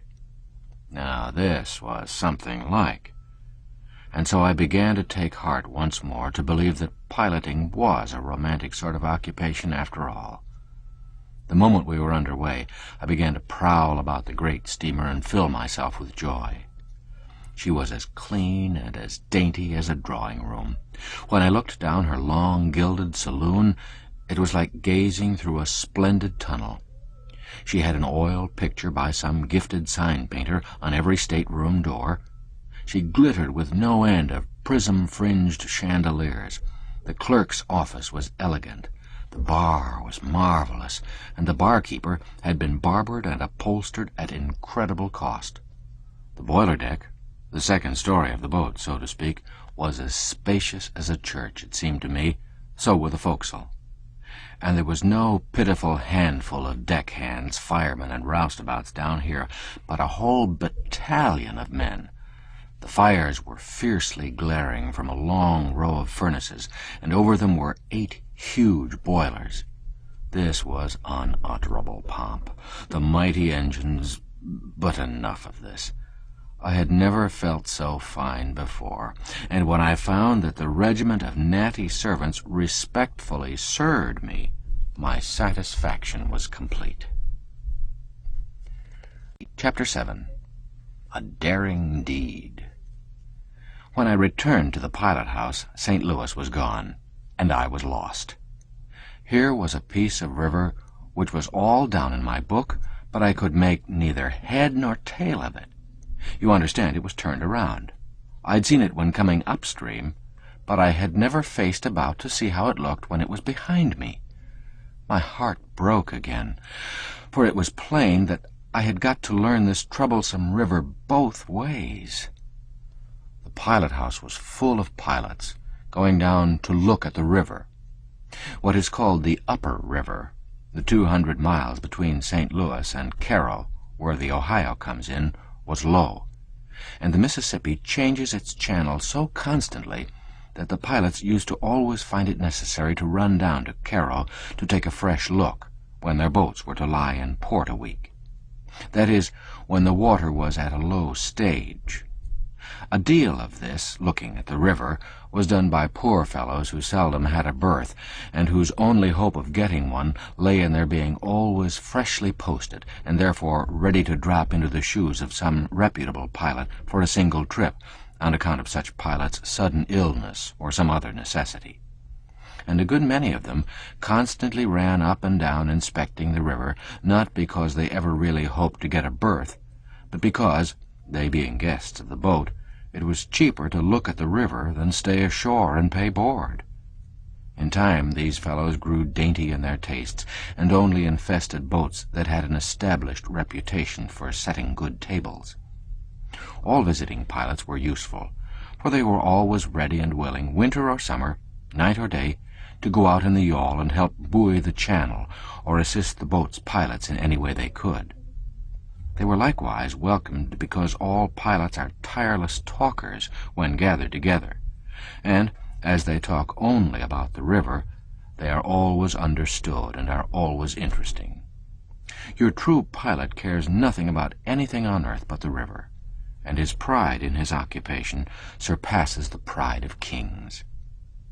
We had a fine company of these river inspectors along this trip. There were 8 or 10, and there was abundance of room for them in our great pilot-house. 2 or 3 of them wore polished silk hats, elaborate shirt fronts, diamond breast pins, kid gloves, and patent leather boots. They were choice in their English, and bore themselves with a dignity proper to men of solid means and prodigious reputation as pilots. The others were more or less loosely clad, and wore upon their heads tall felt cones that were suggestive of the days of the Commonwealth. I was a cipher in this august company, and felt subdued, not to say torpid. I was not even of sufficient consequence to assist at the wheel when it was necessary to put the tiller hard down in a hurry. The guest that stood nearest did that when occasion required. And this was pretty much all the time because of the crookedness of the channel and the scant water. I stood in a corner, and the talk I listened to took the hope all out of me. One visitor said to another, "Jim, how'd you run Plum Point coming up?" "It was in the night there, and I ran it the way one of the boys at the Diana told me. Started out about 50 yards above the wood pile on the false point, and held on the cabin under Plum Point till I raised the reef, quarter less Twain, then straightened up for the middle bar till I got well abreast of the old one-limbed cottonwood in the bend, then got my stern on the cottonwood and head on the low place above the point, and came through a booming 9 1/2. Pretty square crossing, ain't it?" "Yes, but the upper bar's working down fast." Another pilot spoke up and said, "I had better water than that, and ran it lower down. Started out from the false point, Mark Twain, raised the second reef abreast the big snag in the bend, and had quarter less Twain." One of the gorgeous ones remarked, "I don't want to find fault with your leadsman, but that's a good deal of water for Plum Point, seems to me." There was an approving nod all around as this quiet snub dropped on the boaster and settled him. And so they went on talking. Meantime, the thing that was running in my mind was, now if my ears hear aright, I have not only to get the names of all the towns and islands and bends and so on by heart, but I must even get up a warm personal acquaintanceship with every old snag and one-limbed cottonwood and obscure wood-pile that ornaments the banks of this river for 1,200 miles. And more than that, I must actually know where these things are in the dark. unless these guests are gifted with eyes that can pierce through 2 miles of solid blackness. I wish the piloting business was in Jericho, and I'd never thought of it. At dusk, Mr. Bixby tapped the big bell 3 times, the signal to land, and the captain emerged from his drawing-room in the forward end of the Texas and looked up inquiringly. Mr. Bixby said, "We will lay up here all night, Captain." "Very well, sir." That was all. The boat came to shore and was tied up for the night. It seemed to me a fine thing that a pilot could do as he pleased without asking so grand a captain's permission. I took my supper and went immediately to bed, discouraged by my day's observations and experiences. My late voyage's notebooking was but a confusion of meaningless names. It had tangled me all up in a knot every time I'd looked at it in the daytime. I now hoped for respite in sleep. But no, it reveled all through my head till sunrise again, a frantic and tireless nightmare. Next morning I felt pretty rusty and low-spirited. We went booming along, taking a good many chances, for we were anxious to get out of the river, as getting out to Carroll was called, before night should overtake us. But Mr. Bixby's partner, the other pilot, presently grounded the boat, and we lost so much time getting her off that it was plain the darkness would overtake us a good long way above the mouth. This was a great misfortune, especially to certain of our visiting pilots, whose boats would have to wait for their return, no matter how long that might be. It sobered the pilot-house talk a good deal.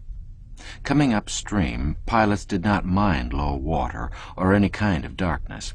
Nothing stopped them but fog. But downstream work was different. A boat was too nearly helpless, with a stiff current pushing behind her, so it was not customary to run downstream at night in low water. There seemed to be one small hope, however. If we could get through the intricate and dangerous Hat Island crossing before night, we could venture the rest, for we would have plainer sailing and better water.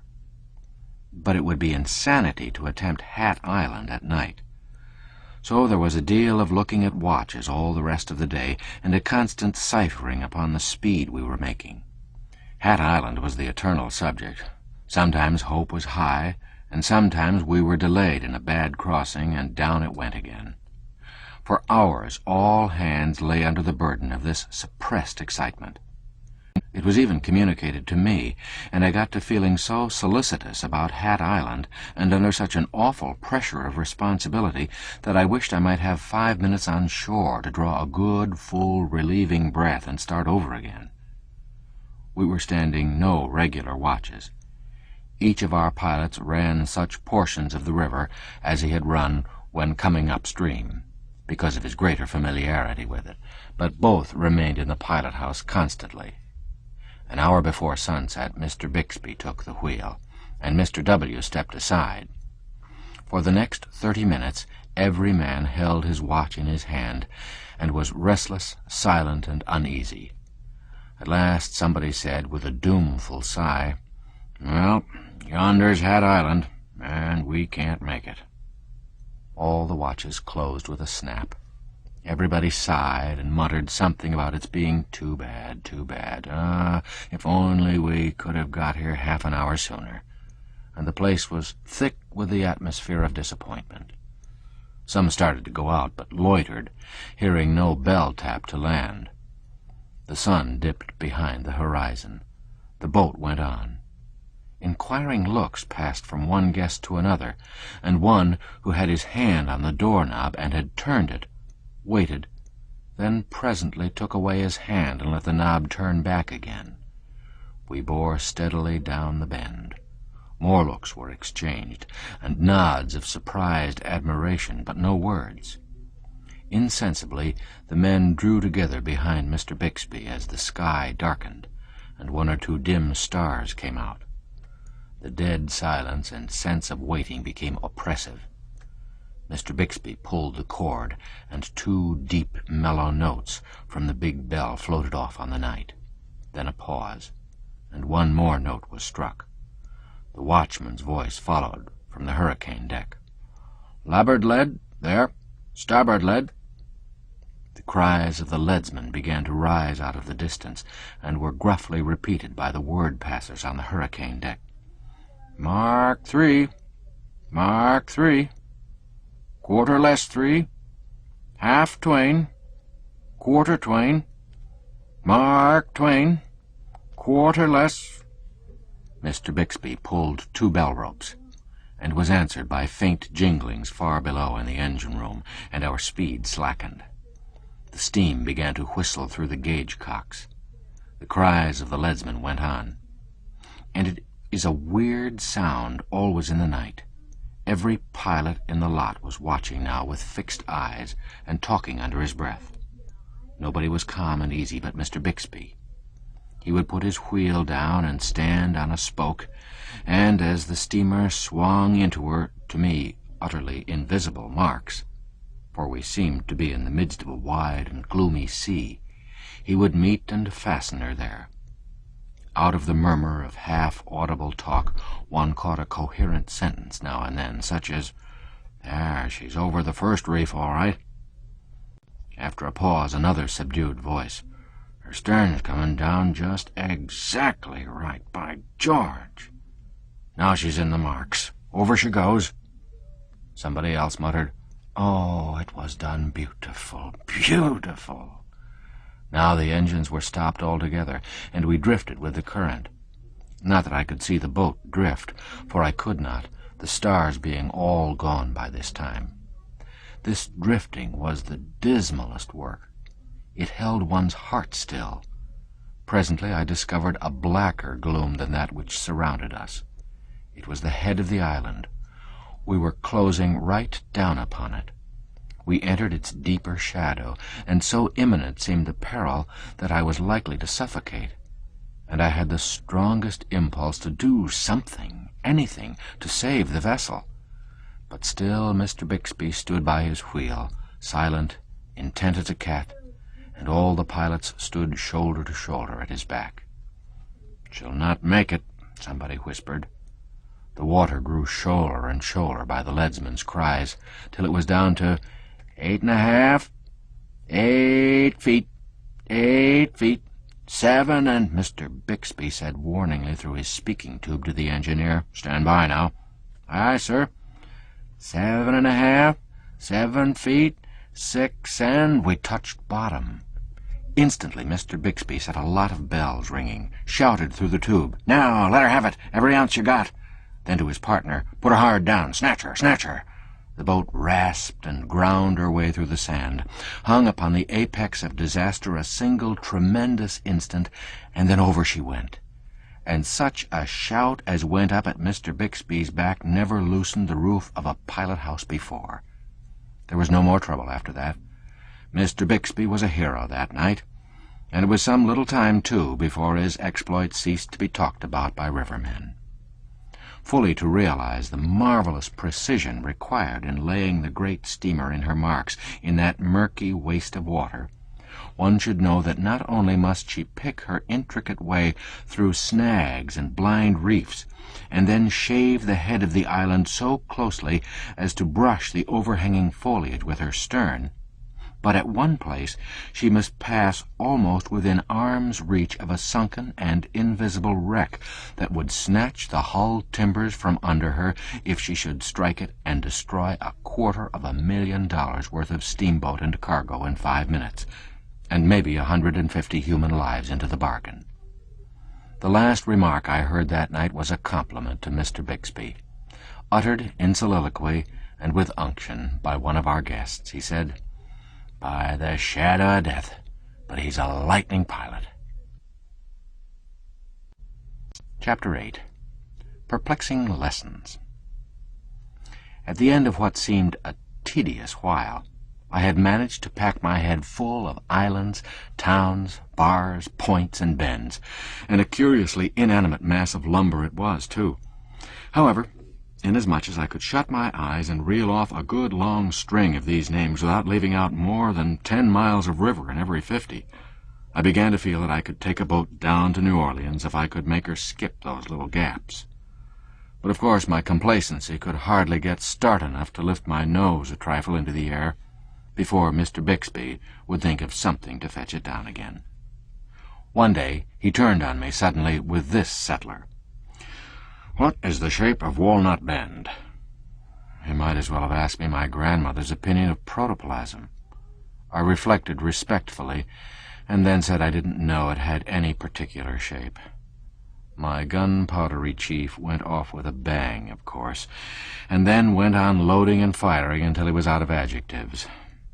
I had learned long ago that he only carried just so many rounds of ammunition, and was sure to subside into a very placable and even remorseful old smooth bore as soon as they were all gone.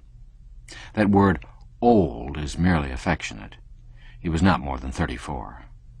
I waited. By and by he said, "My boy, you've got to know the shape of the river perfectly. It's all there is left to steer by on a very dark night. Everything else is blotted out and gone. But mind you, it hasn't the same shape in the night that it has in the daytime." "How on earth am I ever going to learn it, then?" "How do you follow a hall at home in the dark? Because you know the shape of it. You can't see it." "Do you mean to say that I've got to know all the million trifling variations of shape in the banks of this interminable river, as well as I know the shape of the front hall at home?" "On my honor, you got to know 'em better than any man ever did know the shapes of the halls in his own house." "I wish I was dead." "Now, I don't want to discourage you, but, well, pile it on me. I might as well have it now as another time. You see, this has got to be learned. There isn't any getting around it. A clear starlight night throws such heavy shadows that if you didn't know the shape of a shore perfectly, you would claw away from every bunch of timber because you'd take the black shadow of it for a solid cape. And you see, you'd be getting scared to death every 15 minutes by the watch. You'd be 50 yards from shore all the time when you ought to be within 50 feet of it. You can't see a snag in one of these shadows, but you know exactly where it is, and the shape of the river tells you when you're coming to it. Then there's your pitch-dark night. The river is a very different shape on a pitch-dark night from what it is on a starlight night.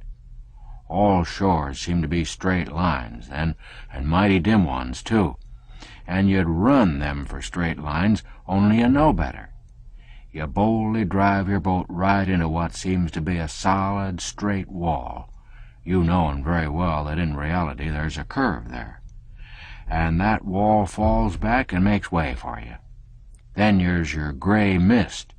You take a night when there's one of these grisly, drizzly gray mists, and then there isn't any particular shape to a shore. A gray mist 'ud tangle the head of the oldest man that ever lived. Well, then different kinds of moonlight change the shape of the river in different ways. You see— Oh, don't say any more, please. Have I got to learn the shape of the river according to all these 500,000 different ways? If I tried to carry all that cargo in my head, it would make me stoop-shouldered. No, you only learn the shape of the river, and you learn it with such absolute certainty that you can always steer by the shape that's in your head, and never mind the one that's before your eyes. Very well, I'll try it. But after I've learned it, can I depend on it? Will it keep the same form and not go fooling around? Before Mr. Bixby could answer, Mr. W. came in to take the watch and said, "Bixby, you'll have to look out for President's Island, and all that country clear away up above the old Hen and Chickens. The banks are caving, and the shape of the shore is changing like everything. Why, you wouldn't know the point above 40. You can go up inside the old Sycamore Snag now." It may not be necessary, but still it can do no harm to explain that inside means between the snag and the shore. So, that question was answered. Here were leagues of shore changing shape. My spirits were down in the mud again. Two things seemed pretty apparent to me. One was that in order to be a pilot, a man had to learn more than any one man ought to be allowed to know, and the other was that he must learn it all over again in a different way every 24 hours.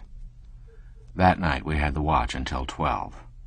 Now, it was an ancient river custom for the two pilots to chat a bit when the watch changed. While the relieving pilot put on his gloves and lit his cigar, his partner, the retiring pilot, would say something like this. "I judge the upper bar's making down a little at Hale's Point.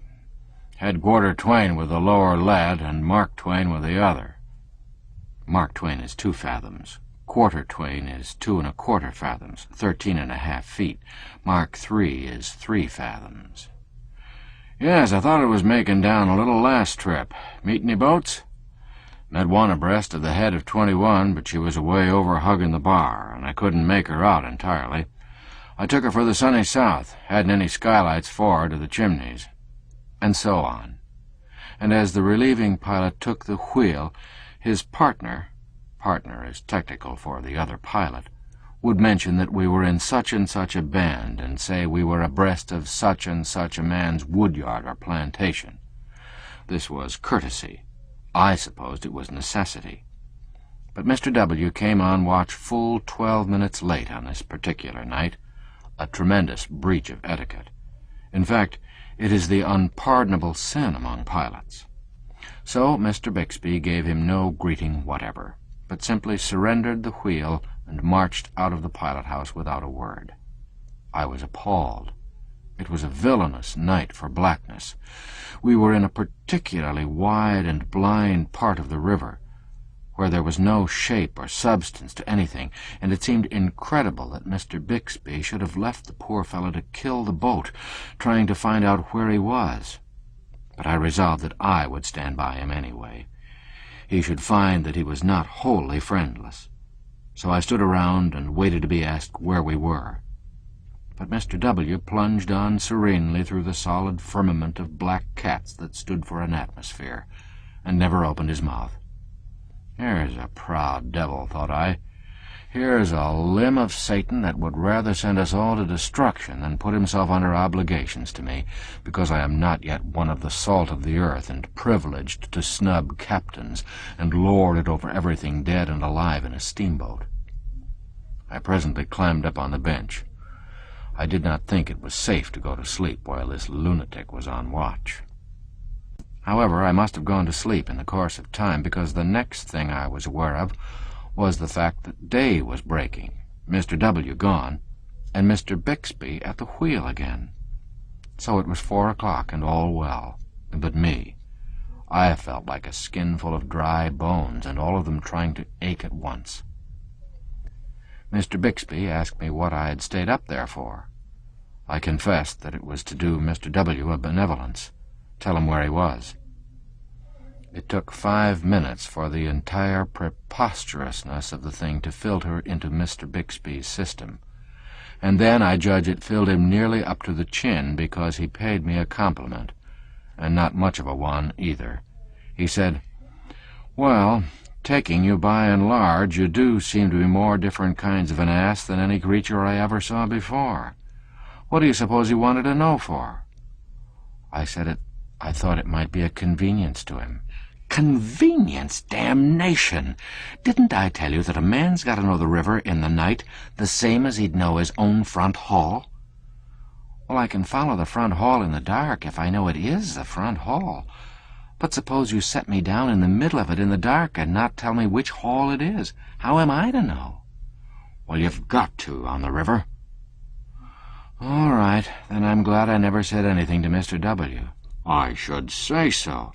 Why, he'd have slammed you through the window and utterly ruined $100 worth of window sash and stuff." I was glad this damage had been saved, for it would have made me unpopular with the owners. They always hated anybody who had the name of being careless and injuring things. I went to work now to learn the shape of the river, and of all the eluding and ungraspable objects that ever I tried to get mind or hands on, that was the chief. I would fasten my eyes upon a sharp, wooded point that projected far into the river some miles ahead of me, and go to laboriously photographing its shape upon my brain, and just as I was beginning to succeed to my satisfaction, we would draw up toward it, and the exasperating thing would begin to melt away and fold back into the bank. If there had been a conspicuous dead tree standing upon the very point of the cape, I would find that tree inconspicuously merged into the general forest and occupying the middle of a straight shore when I got abreast of it. No prominent hill would stick to its shape long enough for me to make up my mind what its form really was. But it was as dissolving and changeful as if it had been a mountain of butter in the hottest corner of the tropics. Nothing ever had the same shape when I was coming downstream that it had borne when I went up. I mentioned these little difficulties to Mr. Bixby. He said, "That's the very main virtue of the thing. If the shapes didn't change every 3 seconds, they wouldn't be of any use. Take this place where we are now, for instance. As long as that hill over yonder's only one hill, I can boom right along the way I'm going. But the moment it splits at the top and forms a V, I know I've got to scratch to starboard in a hurry, or I'll bang this boat's brains out against a rock. And then the moment one of the prongs of the V swings behind the other, I got to waltz to larboard again, or I'll have a misunderstanding with a snag that'd snatch the keelson out of this steamboat as neatly as if it were a sliver in your hand. If that hill didn't change its shape on bad nights, there'd be an awful steamboat graveyard around here inside of a year." It was plain that I had got to learn the shape of the river in all the different ways that could be thought of, upside down, wrong end first, inside out, fore and aft, and thwartships, and then know what to do on gray nights when it hadn't any shape at all. So I set about it. In the course of time, I began to get the best of this knotty lesson, and my self-complacency moved to the front once more. Mr. Bixby was all fixed and ready to start it to the rear again. He opened on me after this fashion. "How much water did we have in the middle crossing at Hole-in-the-Wall trip for 4 last?" I considered this an outrage. I said, "Every trip, down and up. The leadsmen are singing through that tangled place for 3/4 of an hour on a stretch. How do you reckon I can remember such a mess as that?" "My boy, you've got to remember it. You've got to remember the exact spot and the exact marks the boat lay in when we had the shoalest water in every one of the 500 shoal places between St. Louis and New Orleans. And you mustn't get the shoal soundings and marks of one trip mixed up with the shoal sounding and marks of another, for they're not often twice alike. You must keep 'em separate." When I came to myself again, I said, "When I get so that I can do that, I'll be able to raise the dead, and then I won't have to pilot a steamboat to make a living. I want to retire from this business. I want a slush bucket and a brush. I'm only fit for a roustabout. I haven't got brains enough to be a pilot. And if I had, I wouldn't have strength enough to carry him around unless I went on crutches. Now drop that. When I say I'll learn a man in the river, I mean it. And you can depend on it. I'll learn him or kill him." Chapter 9. Continued Perplexities. There was no use in arguing with a person like this. I promptly put such a strain on my memory that by and by even the shoal water and the countless crossing marks began to stay with me. But the result was just the same. I never could more than get one knotty thing learned before another presented itself. Now, I'd often seen pilots gazing at the water and pretending to read it as if it were a book, but it was a book that told me nothing. A time came at last, however, when Mr. Bixby seemed to think me far enough advanced to bear a lesson on water reading. So he began. "Do you see that long slanting line on the face of the water? Now that's a reef. Moreover, it's a bluff reef. There's a solid sandbar under it that's nearly as straight up and down as the side of a house. There's plenty of water close up to it, but mighty little on top of it. If you were to hit it, you'd knock the boat's brains out. You see where the line fringes out at the upper end and begins to fade away?" "Yes, sir." "Well, that is a low place. That is the head of the reef. You can climb over there and not hurt anything. Cross over now and follow along close under the reef. Easy water there, not much current." I followed the reef along till I approached the fringed end. Then Mr. Bixby said, "Now get ready. Wait till I give the word. She won't want to mount the reef. A boat hates shoal water. Stand by. Wait, wait. Keep her well in hand. Now, cramp her down. Snatch her, snatch her. He seized the other side of the wheel and helped to spin it around until it was hard down, and then we held it so. The boat resisted and refused to answer for a while, and next she came surging to starboard, mounted the reef, and sent a long, angry ridge of water foaming away from her bows. Now watch her like a cat, or she'll get away from you. When she fights strong and the tiller slips a little in a jerky, greasy sort of way, let up on her a trifle. It is the way she tells you at night that the water's too shoal, but keep edging her up little by little toward the point. You're well up on the bar now. There's a bar under every point because the water that comes down around it forms an eddy and allows the sediment to sink. You see those fine lines on the face of the water that branch out like the ribs of a fan? Well, those are little reefs. You want to just miss the ends of 'em, but run 'em pretty close. Now look out, look out! Don't you crowd that slick, greasy-looking place. There ain't 9 feet there. She won't stand it. She begins to smell it. Look sharp, I tell you. Oh, blazes, there you go. Stop the starboard wheel. Quick, ship up to the back. Set her back. The engine bells jingled, and the engines answered promptly, shooting white columns of steam far aloft out of the scape pipes, but it was too late. The boat had smelt the bar in good earnest. The foamy ridges that radiated from her bows suddenly disappeared. A great swell came rolling forward and swept ahead of her. She careened far over to the larboard, and went tearing away toward the shore as if she were about scared to death. We were a good mile from where we ought to have been when we finally got the upper hand of her again. During the afternoon watch the next day, Mr. Bixby asked me if I knew how to run the next few miles. I said, "Go inside the first snag above the point, outside the next one, start out from the lower end of Higgins's wood yard, make a square crossing, and—" "That's all right. I'll be back before you close up on the next point." But he wasn't. He was still below when I rounded it, and entered upon a piece of river which I had some misgivings about. I did not know that he was hiding behind a chimney to see how I would perform. I went gaily along, getting prouder and prouder, for he had never left the boat in my sole charge such a length of time before. I even got to setting her and letting the wheel go entirely, while I vaingloriously turned my back and inspected the stern marks and hummed a tune, a sort of easy indifference which I had prodigiously admired in Bixby and other great pilots. Once I inspected rather long, and when I faced to the front again, my heart flew into my mouth so suddenly that if I hadn't clapped my teeth together I should have lost it. One of those frightful bluff reefs was stretching its deadly length right across our bows. My head was gone in a moment. I did not know which end I stood on. I gasped and could not get my breath. I spun the wheel down with such rapidity that it wove itself together like a spider's web. The boat answered and turned square away from the reef, but the reef followed her. I fled, but still it followed, still it kept right across my bows.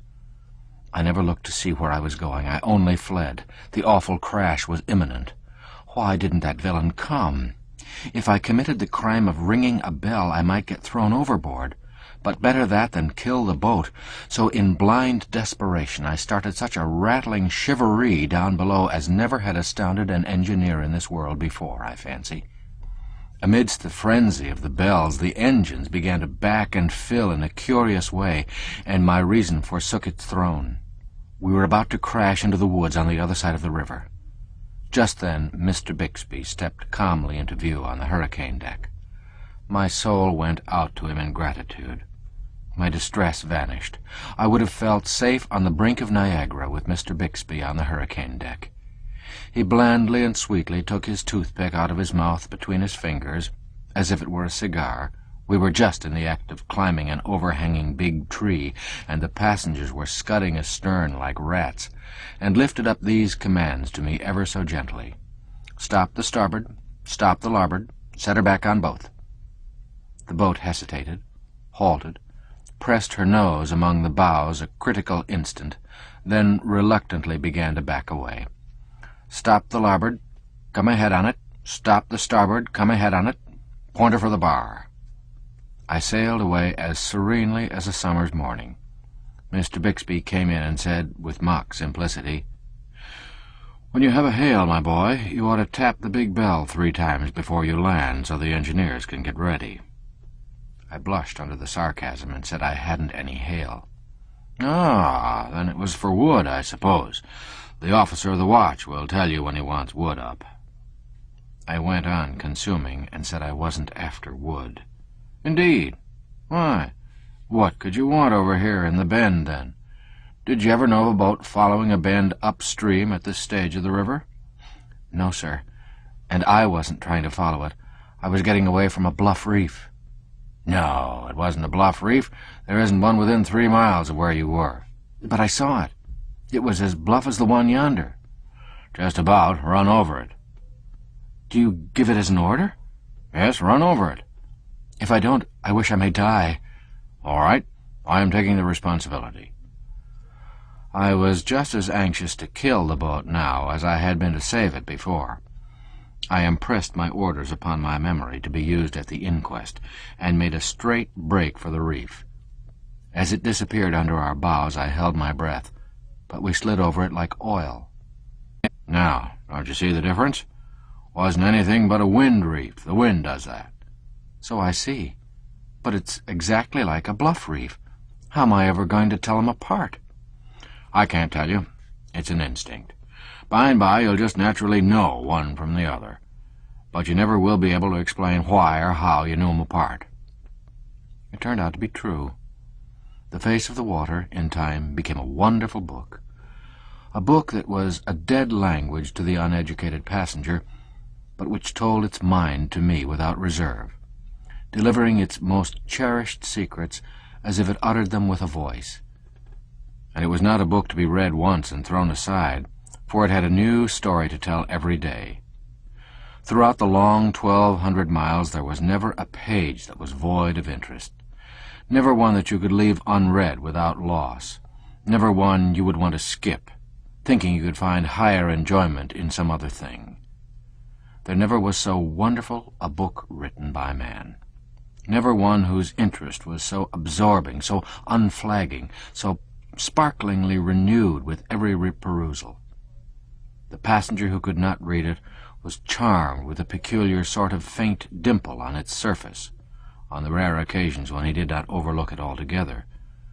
But to the pilot that was an italicized passage. Indeed, it was more than that. It was a legend of the largest capitals, with a string of shouting exclamation points at the end of it. For it meant that a wreck or a rock was buried there that could tear the life out of the strongest vessel that ever floated. It is the faintest and simplest expression the water ever makes, and the most hideous to a pilot's eye. In truth, the passenger who could not read this book saw nothing but all manner of pretty pictures in it, painted by the sun and shaded by the clouds, whereas to the trained eye these were not pictures at all, but the grimmest and most dead earnest of reading matter. Now, when I had mastered the language of this water, and had come to know every trifling feature that bordered the great river as familiarly as I knew the letters of the alphabet, I had made a valuable acquisition. But I had lost something, too. I had lost something which could never be restored to me while I lived. All the grace, the beauty, the poetry had gone out of the majestic river. I still kept in mind a certain wonderful sunset which I witnessed when steamboating was new to me. A broad expanse of the river was turned to blood. In the middle distance the red hue brightened into gold, through which a solitary log came floating, black and conspicuous. In one place a long, slanting mark lay sparkling upon the water. In another the surface was broken by boiling, tumbling rings that were as many-tinted as an opal. Where the ruddy flush was faintest was a smooth spot that was covered with graceful circles and radiating lines, ever so delicately traced. The shore on our left was densely wooded, and the somber shadow that fell from this forest was broken in one place by a long, ruffled trail that shone like silver. and high above the forest wall a clean-stemmed dead tree waved a single leafy bough that gleamed like a flame in the unobstructed splendor that was flowing from the sun. There were graceful curves, reflected images, woody heights, soft distances, and over the whole scene, far and near, the dissolving lights drifted steadily, enriching it every passing moment with new marvels of coloring. I stood like one bewitched. I drank it in a speechless rapture. The world was new to me, and I had never seen anything like this at home. But as I have said, a day came when I began to cease from noting the glories and the charms which the moon and the sun and the twilight wrought upon the river's face. Another day came when I ceased altogether to note them. Then, if that sunset scene had been repeated, I should have looked upon it without rapture, and should have commented upon it inwardly after this fashion.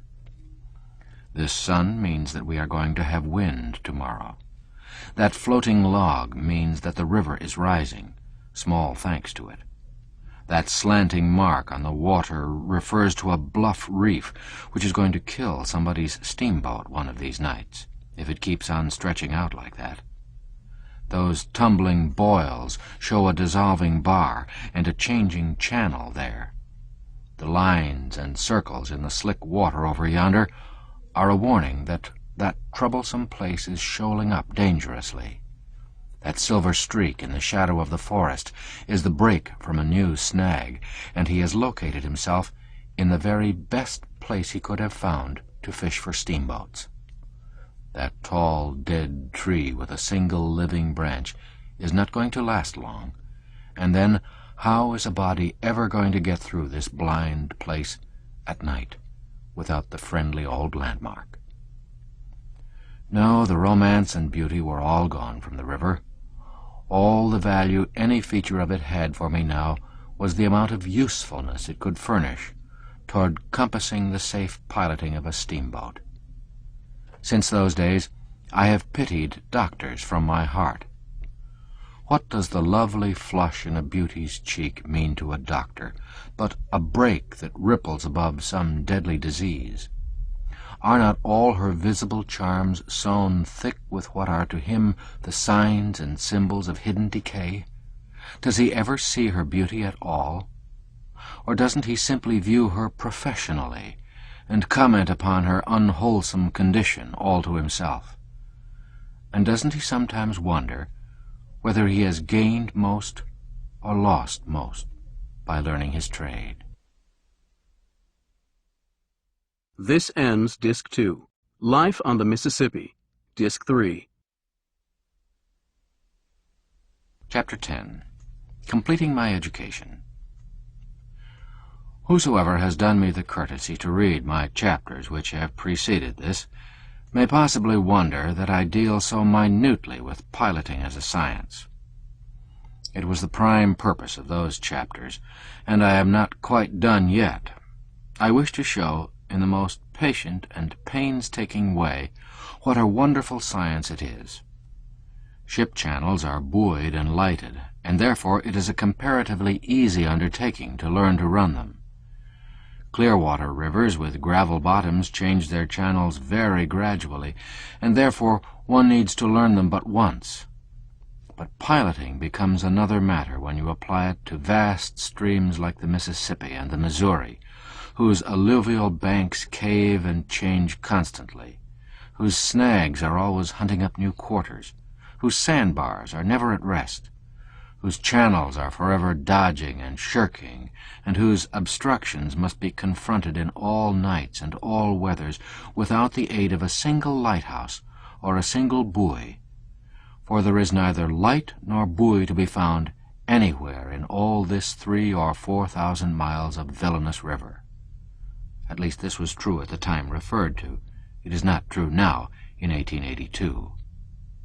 I feel justified in enlarging upon this great science for the reason that I feel sure that no one has ever yet written a paragraph about it who had piloted a steamboat himself, and so had a practical knowledge of the subject.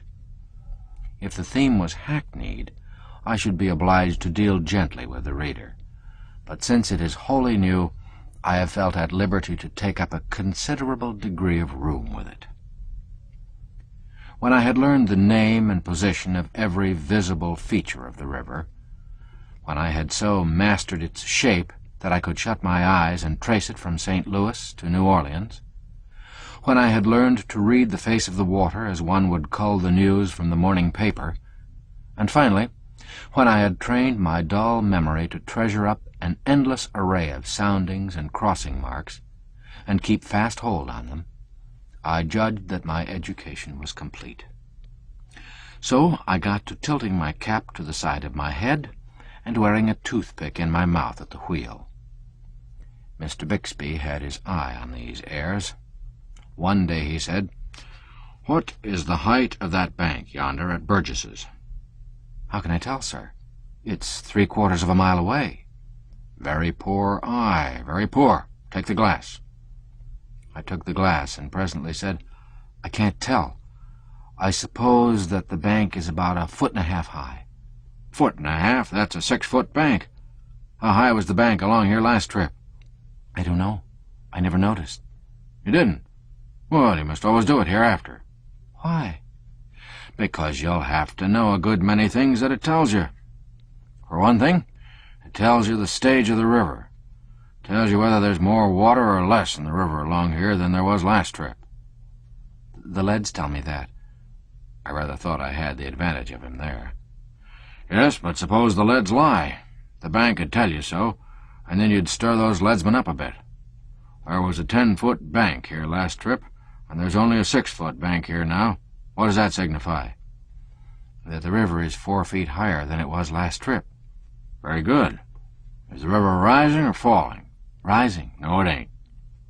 "Oh, I guess I'm right, sir. Yonder is some driftwood floating down the stream." "A rise starts the driftwood, but then it keeps on floating a while after the river's done rising. Now, the bank will tell you about this. Well, you come to a place where it shelves a little. Now, here, do you see this narrow belt of fine sediment? That was deposited while the water was higher. You see, the driftwood begins to strand, too. The bank helps in other ways. Do you see that stump on the false point?" "Aye, aye, sir." "Well, the water is just up to the roots of it. You must make a note of that." "Why?" "Because that means that there's 7 feet in the chute of 103. "But 103 is a long way up the river yet." "That's where the benefit of the bank comes in.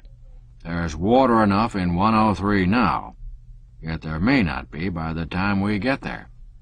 But the bank'll keep us posted all along. You don't run close chutes on a fallen river upstream, and there are precious few of 'em that you're allowed to run at all downstream. There's a law of the United States against it. The river may be rising by the time we get to 103, and in that case we'll run it. We are drawing how much?" 6 feet aft, 6.5 forward." "Well, you do seem to know something." "But what I particularly want to know is, if I've got to keep up an everlasting measure of the banks of this river, 1,200 miles, month in and month out?" "Of course." My emotions were too deep for words for a while. Presently I said, "And how about these chutes? Are there many of them?" "I should say so. I fancy we shan't run any of the river this trip as you've ever seen it run before, so to speak. If the river begins to rise again, we'll go up behind bars that you've always seen standing out of the river, high and dry, like the roof of a house. We'll cut across low places that you've never noticed at all, right through the middle of bars that cover 300 acres of river. We'll creep through cracks where you've always thought was solid land. We'll dart through the woods and leave 25 miles of river off to one side. We'll see the hind side of every island between New Orleans and Carroll." "Then I've got to work and learn just as much more river as I already know." "Just about twice as much more, as near as you can come at it." "Well, one lives to find out. I think I was a fool when I went into this business." "Yes, that's true. And you are yet. But you'll not be when you've learned it." "Oh, I never can learn it." "I'll see that you do." By and by I ventured again, "Have I got to learn all this thing just as I know the rest of the river, shapes and all, so I can run it at night? Yes.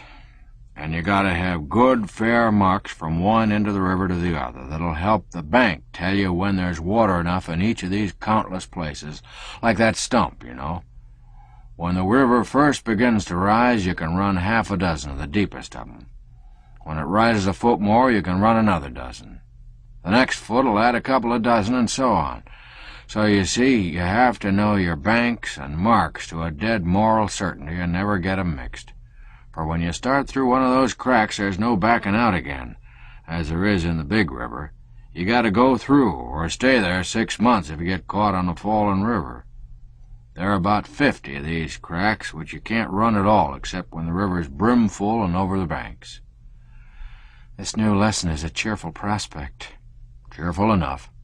And mind what I just told you. When you start into one of those places, you got to go through. They're too narrow to turn around in, too crooked to back out of. And the shoal water's always up at the head, never elsewhere, and the head of 'em is always likely to be filling up little by little, so that the marks you reckon their depth by this season may not answer for next. Learn a new set, then, every year? Exactly. Cramp her up to the bar. What are you standing up through the middle of the river for? The next few months showed me strange things. On the same day that we held the conversation above narrated, we met a great rise coming down the river. The whole vast face of the stream was black with drifting dead logs, broken boughs, and great trees that had caved in and been washed away. It required the nicest steering to pick one's way through this rushing raft, even in the daytime, when crossing from point to point. And at night, the difficulty was mightily increased. Every now and then, a huge log, lying deep in the water, would suddenly appear right under our bows, coming head-on. No use to try to avoid it then. We could only stop the engines, and one wheel would walk over that log from one end to the other, keeping up a thundering racket and careening the boat in a way that was very uncomfortable to passengers. Now and then we would hit one of these sunken logs a rattling bang dead in the center with a full head of steam, and it would stun the boat as if she'd hit a continent. Sometimes this log would lodge and stay right across our nose and back the Mississippi up before it. We would have to do a little crawfishing then to get away from the obstruction. We often hit white logs in the dark, for we could not see them until we were right on them. But a black log is a pretty distinct object at night. A white snag is an ugly customer when the daylight is gone. Of course, on the great rise, down came a swarm of prodigious timber rafts from the headwaters of the Mississippi, coal barges from Pittsburgh, little trading scows from everywhere, and broadhorns from Posey County, Indiana, freighted with fruit and furniture, the usual term for describing it, though in plain English the freight thus aggrandized was hoop poles and pumpkins. Pilots bore a mortal hatred of these craft, and it was returned with usury. The law required all such helpless traders to keep a light burning, but it was a law that was often broken. All of a sudden, on a murky night, a light would hop up right under our bows, almost, and an agonized voice with the backwoods wang to it would wail out, "Where in the hell you going to? Can't you see nothing? You dashed, egg-sucking and sheep-stealing, one-eyed son of a stuffed monkey?" Then, for an instant, as he whistled by, the red glare from our furnaces would reveal the scow and the form of the gesticulating orator, as if under a lightning flash. And in that instant our firemen and deckhands would send and receive a tempest of missiles and profanity. One of our wheels would walk off with the crashing fragments of a steering oar, and down the dead blackness would shut again. And that flatboatman would be sure to go into New Orleans and sue our boat, swearing stoutly that he had a light burning all the time, when in truth his gang had the lantern down below to sing and lie and drink and gamble by, and no watch on deck. Once at night, in one of those forest-bordered crevices behind an island, which steamboatmen intensely describe with the phrase, "as dark as the inside of a cow," We should have eaten up a Posey County family, fruit, furniture, and all, but that they happened to be fiddling down below when we just caught the sound of the music in time to sheer off, doing no serious damage, unfortunately, but coming so near it that we had good hopes for a moment. These people brought up their lantern then, of course, and as we backed and filled to get away, the precious family stood in the light of it, both sexes and various ages, and cursed us till everything turned blue. Once a coal boatman sent a bullet through our pilot house, where we borrowed a steering oar of him in a very narrow place. Chapter 11. The River Rises. During this big rise, these small fry craft were an intolerable nuisance. We were running chute after chute, a new world to me, and if there was a particularly cramped place in a chute, we would be pretty sure to meet a broadhorn there. And if he failed to be there, we would find him in a still worse locality, namely, the head of the chute, on the shoal water, and then there would be no end of profane cordialities exchanged. Sometimes in the big river, when we would be feeling our way cautiously along through a fog, the deep hush would suddenly be broken by yells and a clamor of tin pans, and all in an instant a log raft would appear vaguely through the webby veil close upon us. And then we did not wait to swap knives, but snatched our engine bells out by the roots and piled on all the steam we had to scramble out of the way. One doesn't hit a rock or a solid log raft with a steamboat when he can get excused. You will hardly believe it, but many steamboat clerks always carried a large assortment of religious tracts with them in those old departed steamboating days. Indeed they did. 20 times a day we would be cramping up around a bar while a string of these small fry rascals were drifting down into the head of the bend away above and beyond us a couple of miles. Now a skiff would dart away from one of them, and come fighting its laborious way across the desert of water. It would ease all in the shadow of our forecastle, and the panting oarsman would shout, "Give me a paper!" The clerk would throw over a file of New Orleans journals. If these were picked up without comment, you might notice that now a dozen other skiffs had been drifting down upon us without saying anything. You understand, they had been waiting to see how number one was going to fare. Number one making no comment, all the rest would bend to their oars and come on now, and as fast as they came the clerk would heave over neat bundles of religious tracts tied to shingles.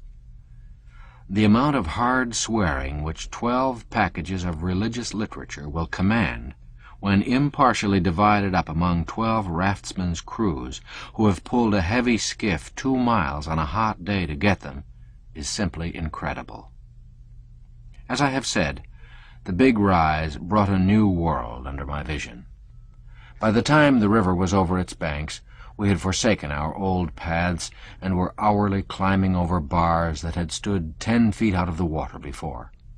We were shaving stumpy shores, like that at the foot of Madrid Bend, which I had always seen avoided before. We were clattering through chutes like that of 82, where the opening at the foot was an unbroken wall of timber till our nose was almost at the very spot. Some of these chutes were utter solitudes. The dense, untouched forest overhung both banks of the crooked little crack, and one could believe that human creatures had never intruded there before. The swinging grapevines, the grassy nooks and vistas glimpsed as we swept by, the flowering creepers waving their red blossoms from the tops of dead trunks, and all the spendthrift richness of the forest foliage were wasted and thrown away there. The chutes were lovely places to steer in. They were deep, except at the head. The current was gentle. Under the points the water was absolutely dead, and the invisible banks so bluff that where the tender willow thickets projected you could bury your boat's broadside in them as you tore along, and then you seemed fairly to fly. Behind other islands we found wretched little farms and wretcheder little log cabins.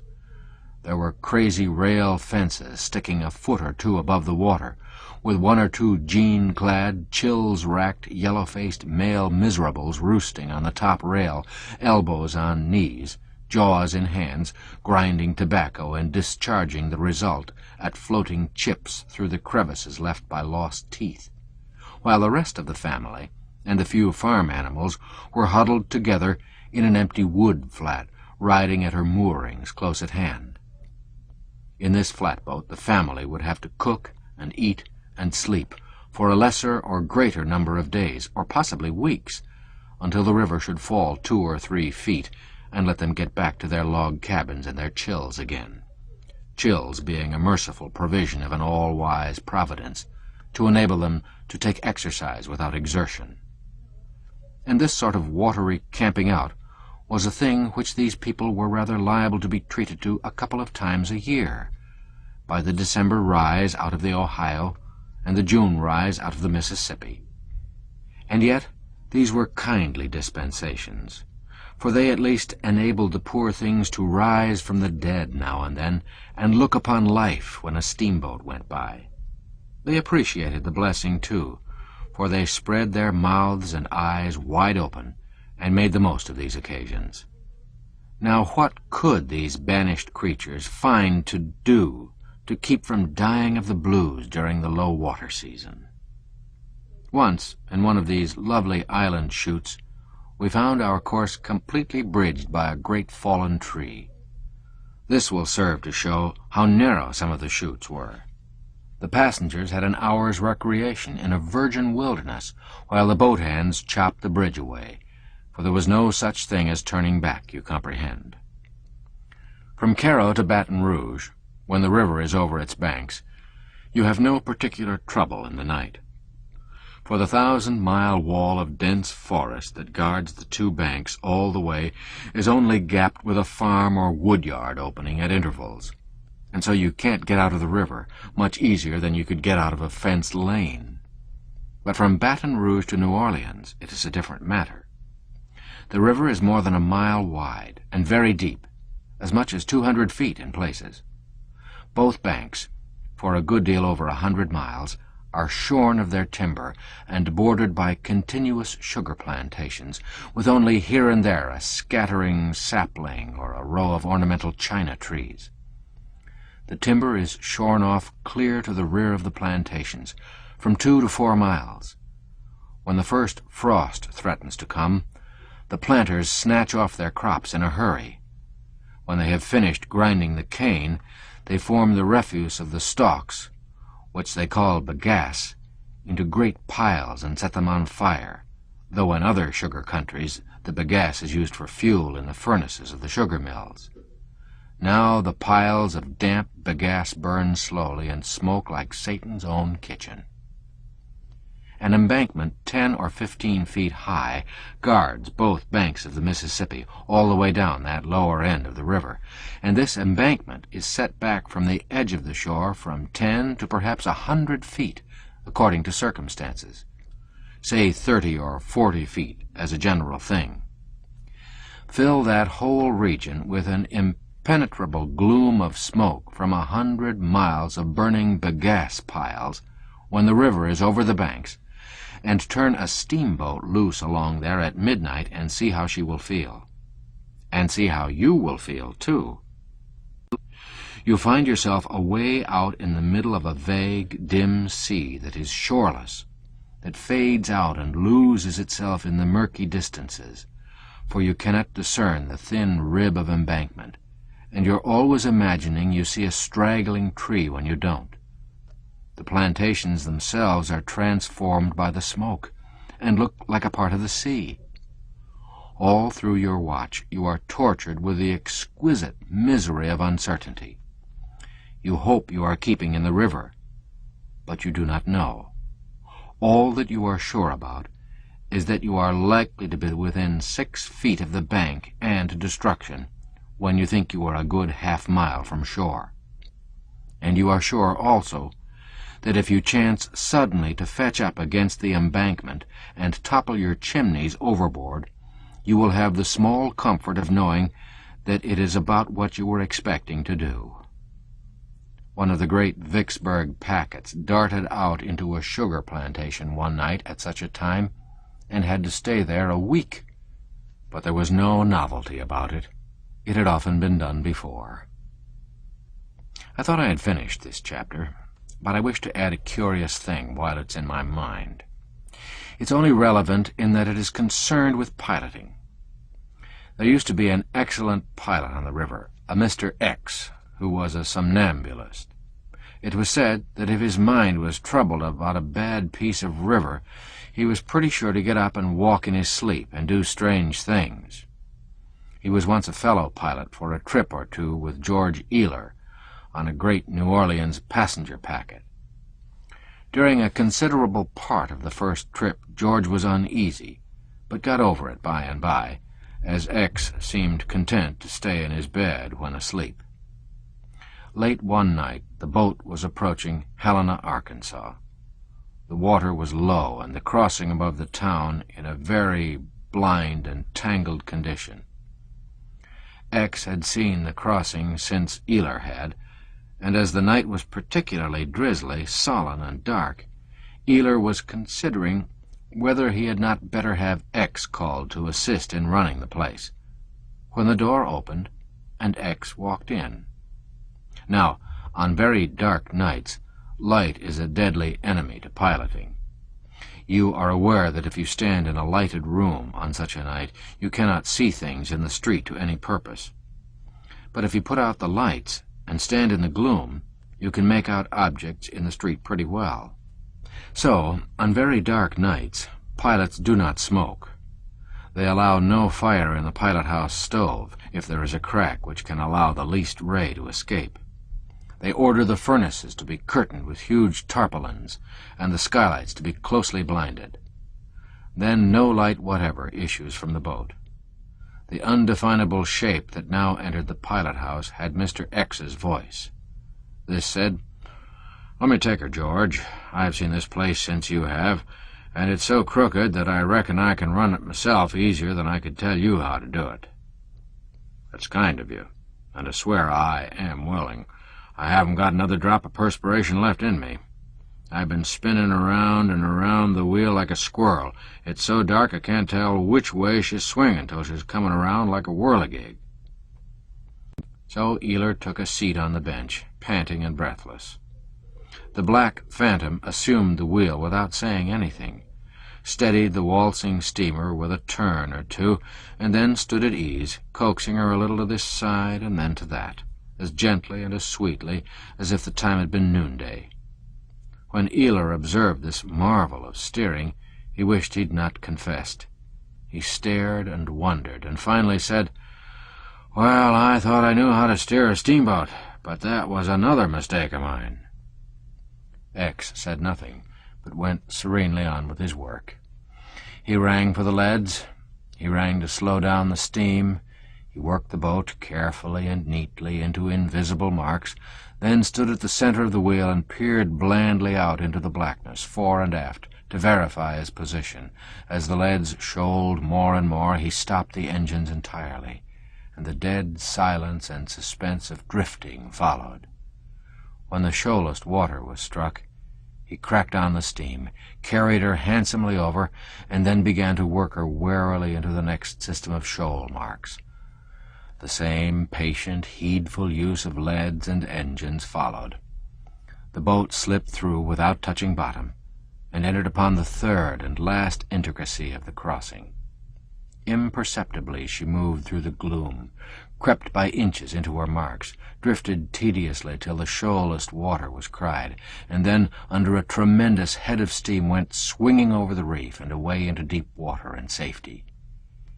Ealer let his long-pent breath pour into a great relieving sigh and said, "That's the sweetest piece of piloting that was ever done on the Mississippi River.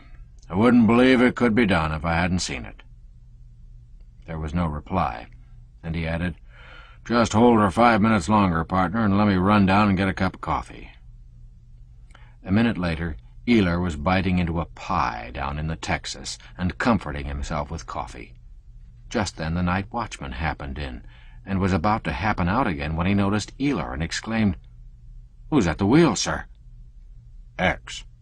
Dart for the pilot-house quicker than lightning. The next moment, both men were flying up the pilot-house companionway, 3 steps at a jump. Nobody there. The great steamer was whistling down the middle of the river at her own sweet will. The watchman shot out of the place again. Eeylar seized the wheel, set an engine back with power, and held his breath while the boat reluctantly swung away from a towhead which she was about to knock into the middle of the Gulf of Mexico. By and by the watchman came back and said, "Didn't that lunatic tell you he was asleep when he first came up here?" "No." "Well, he was. I found him walking along on top of the railings, just as unconcerned as another man would walk a pavement, and I put him to bed. Now, just this minute, there he was again, away astern, going through that sort of tightrope deviltry the same as before. Well, I think I'll stay by next time he has one of those fits, but I hope he'll have 'em often. You just ought to have seen him take this boat through Helena Crossing. I never saw anything so gaudy before. And if he can do such a gold-leaf, kid-glove, diamond breastpin piloting when he's sound asleep, what couldn't he do if he was dead?" Chapter 12. Sounding. When the river is very low, and one's steamboat is drawing all the water there is in the channel, or a few inches more, as was often the case in the old times, one must be painfully circumspect in his piloting. We used to have to sound a number of particularly bad places almost every trip when the river was at a very low stage. Sounding is done this way. The boat ties up at the shore just above the shoal crossing.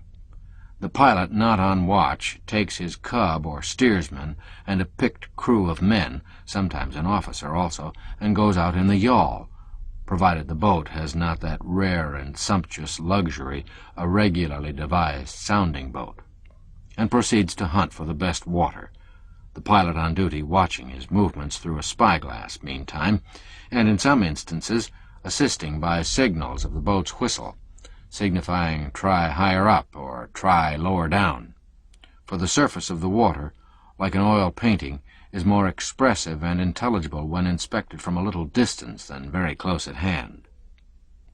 The whistle signals are seldom necessary, however, never perhaps except when the wind confuses the significant ripples upon the water's surface. When the yawl has reached the shoal place, the speed is slackened. The pilot begins to sound the depth with a pole 10 or 12 feet long, and the steersman at the tiller obeys the order to hold her up to starboard, or let her fall off to larboard, or steady, steady as you go. The term larboard is never used at sea now to signify the left hand, but was always used on the river in my time. When the measurements indicate that the yawl is approaching the shoalest part of the reef, the command is given to ease all. Then the men stop rowing, and the yawl drifts with the current. The next order is, "Stand by with the buoy," and the moment the shallowest point is reached, the pilot delivers the order, "Let go of the buoy," and over she goes. If the pilot is not satisfied, he sounds the place again. If he finds the water higher up or lower down, he removes the buoy to that place. Being finally satisfied, he gives the order, and all the men stand their oars straight up in the air, in line. A blast from the boat's whistle indicates that the signal has been seen. Then the men give way on their oars and lay the yawl alongside the buoy. The steamer comes creeping carefully down, is pointed straight at the buoy, husbands her power for the coming struggle, and presently, at the critical moment, turns on all her steam and goes grinding and wallowing over the buoy and the sand, and gains the deep water beyond. Or maybe she doesn't. Maybe she strikes and swings. Then she has to while away several hours, or days, sparring herself off. Sometimes a buoy is not laid at all, but the yawl goes ahead, hunting the best water, and the steamer follows along in its wake. Often there is a deal of fun and excitement about sounding, especially if it is a glorious summer day or a blustering night, but in winter the cold and the peril take most of the fun out of it. A buoy is nothing but a board 4 or 5 feet long with one end turned up. It is a reversed schoolhouse bench, with one of the supports left and the other removed. It is anchored on the shoalest part of the reef by a rope with a heavy stone made fast to the end of it. But for the resistance of the turned-up end of the reversed bench, the current would pull the buoy under water. At night, a paper lantern with a candle in it is fastened on top of the buoy, and this can be seen a mile or more, a little glimmering spark in the waste of blackness. Nothing delights a cub so much as an opportunity to go out sounding. There is such an air of adventure about it. Often there is danger. It is so gaudy and man-of-war-like to sit up in the stern sheets and steer a swift yawl. There's something fine about the exultant spring of the boat when an experienced old sailor crew throw their souls into the oars. It is lovely to see the white foam stream away from the bows. There is music in the rush of the water. It is deliciously exhilarating, in summer, to go speeding over the breezy expanses of the river when the world of wavelets is dancing in the sun. It is such grandeur, too, to the cub to get a chance to give an order, for often the pilot will simply say, "Let her go about," and leave the rest to the cub, who instantly cries in his sternest tone of command, "Ease starboard. Strong on the larboard. Starboard give away. With a will, men." The cub enjoys sounding for the further reason that the eyes of the passengers are watching all the yawl's movements with absorbing interest, if the time be daylight. And if it be night, he knows that those same wondering eyes are fastened upon the yawl's lantern as it glides out into the gloom and dims away in the remote distance. One trip, a pretty girl of 16 spent her time in our pilot-house, with her uncle and aunt, every day and all day long. I fell in love with her. So did Mr. Thornburg's cub, Tom G. Tom and I had been bosom friends until this time, but now a coolness began to arise. I told the girl a good many of my river adventures and made myself out a good deal of a hero. Tom tried to make himself appear to be a hero, too, and succeeded to some extent, but then he always had a way of embroidering. However, virtue is its own reward, so I was a barely perceptible trifle ahead in the contest. About this time, something happened which promised handsomely for me. The pilots decided to sound the crossing at the head of 21. This would occur about 9 or 10 o'clock at night, when the passengers would be still up. It would be Mr. Thornburg's watch, therefore my chief would have to do the sounding. We had a perfect love of a sounding boat. Long, trim, graceful, and as fleet as a greyhound. Her thwarts were cushioned. She carried 12 oarsmen. One of the mates was always sent in her to transmit orders to her crew. For ours was a steamer where no end of style was put on. We tied up at the shore above 21 and got ready. It was a foul night, and the river was so wide there that a landsman's uneducated eyes could discern no opposite shore through such a gloom. The passengers were alert and interested. Everything was satisfactory. As I hurried through the engine room, picturesquely gotten up in storm toggery, I met Tom, and could not forbear delivering myself of a mean speech. "Ain't you glad you don't have to go out sounding?" Tom was passing on, but he quickly turned and said, "Now, just for that, you can go and get the sounding pole yourself. I was going after it, but I'd see you in Halifax now before I'd do it." "Who wants you to get it?" "I don't. It's in the sounding boat." "It ain't either. It's been new painted, and it's been up on the ladies' cabin guards 2 days drying." I flew back, and shortly arrived among the crowd of watching and wondering ladies, just in time to hear the command, "Give way, men!" I looked over, and there was the gallant sounding boat booming away, the unprincipled Tom presiding at the tiller, and my chief sitting by him with the sounding pole which I had been sent on a fool's errand to fetch. Then that young girl said to me, "Oh, how awful to have to go out in a little boat on such a night. Do you think there's any danger?"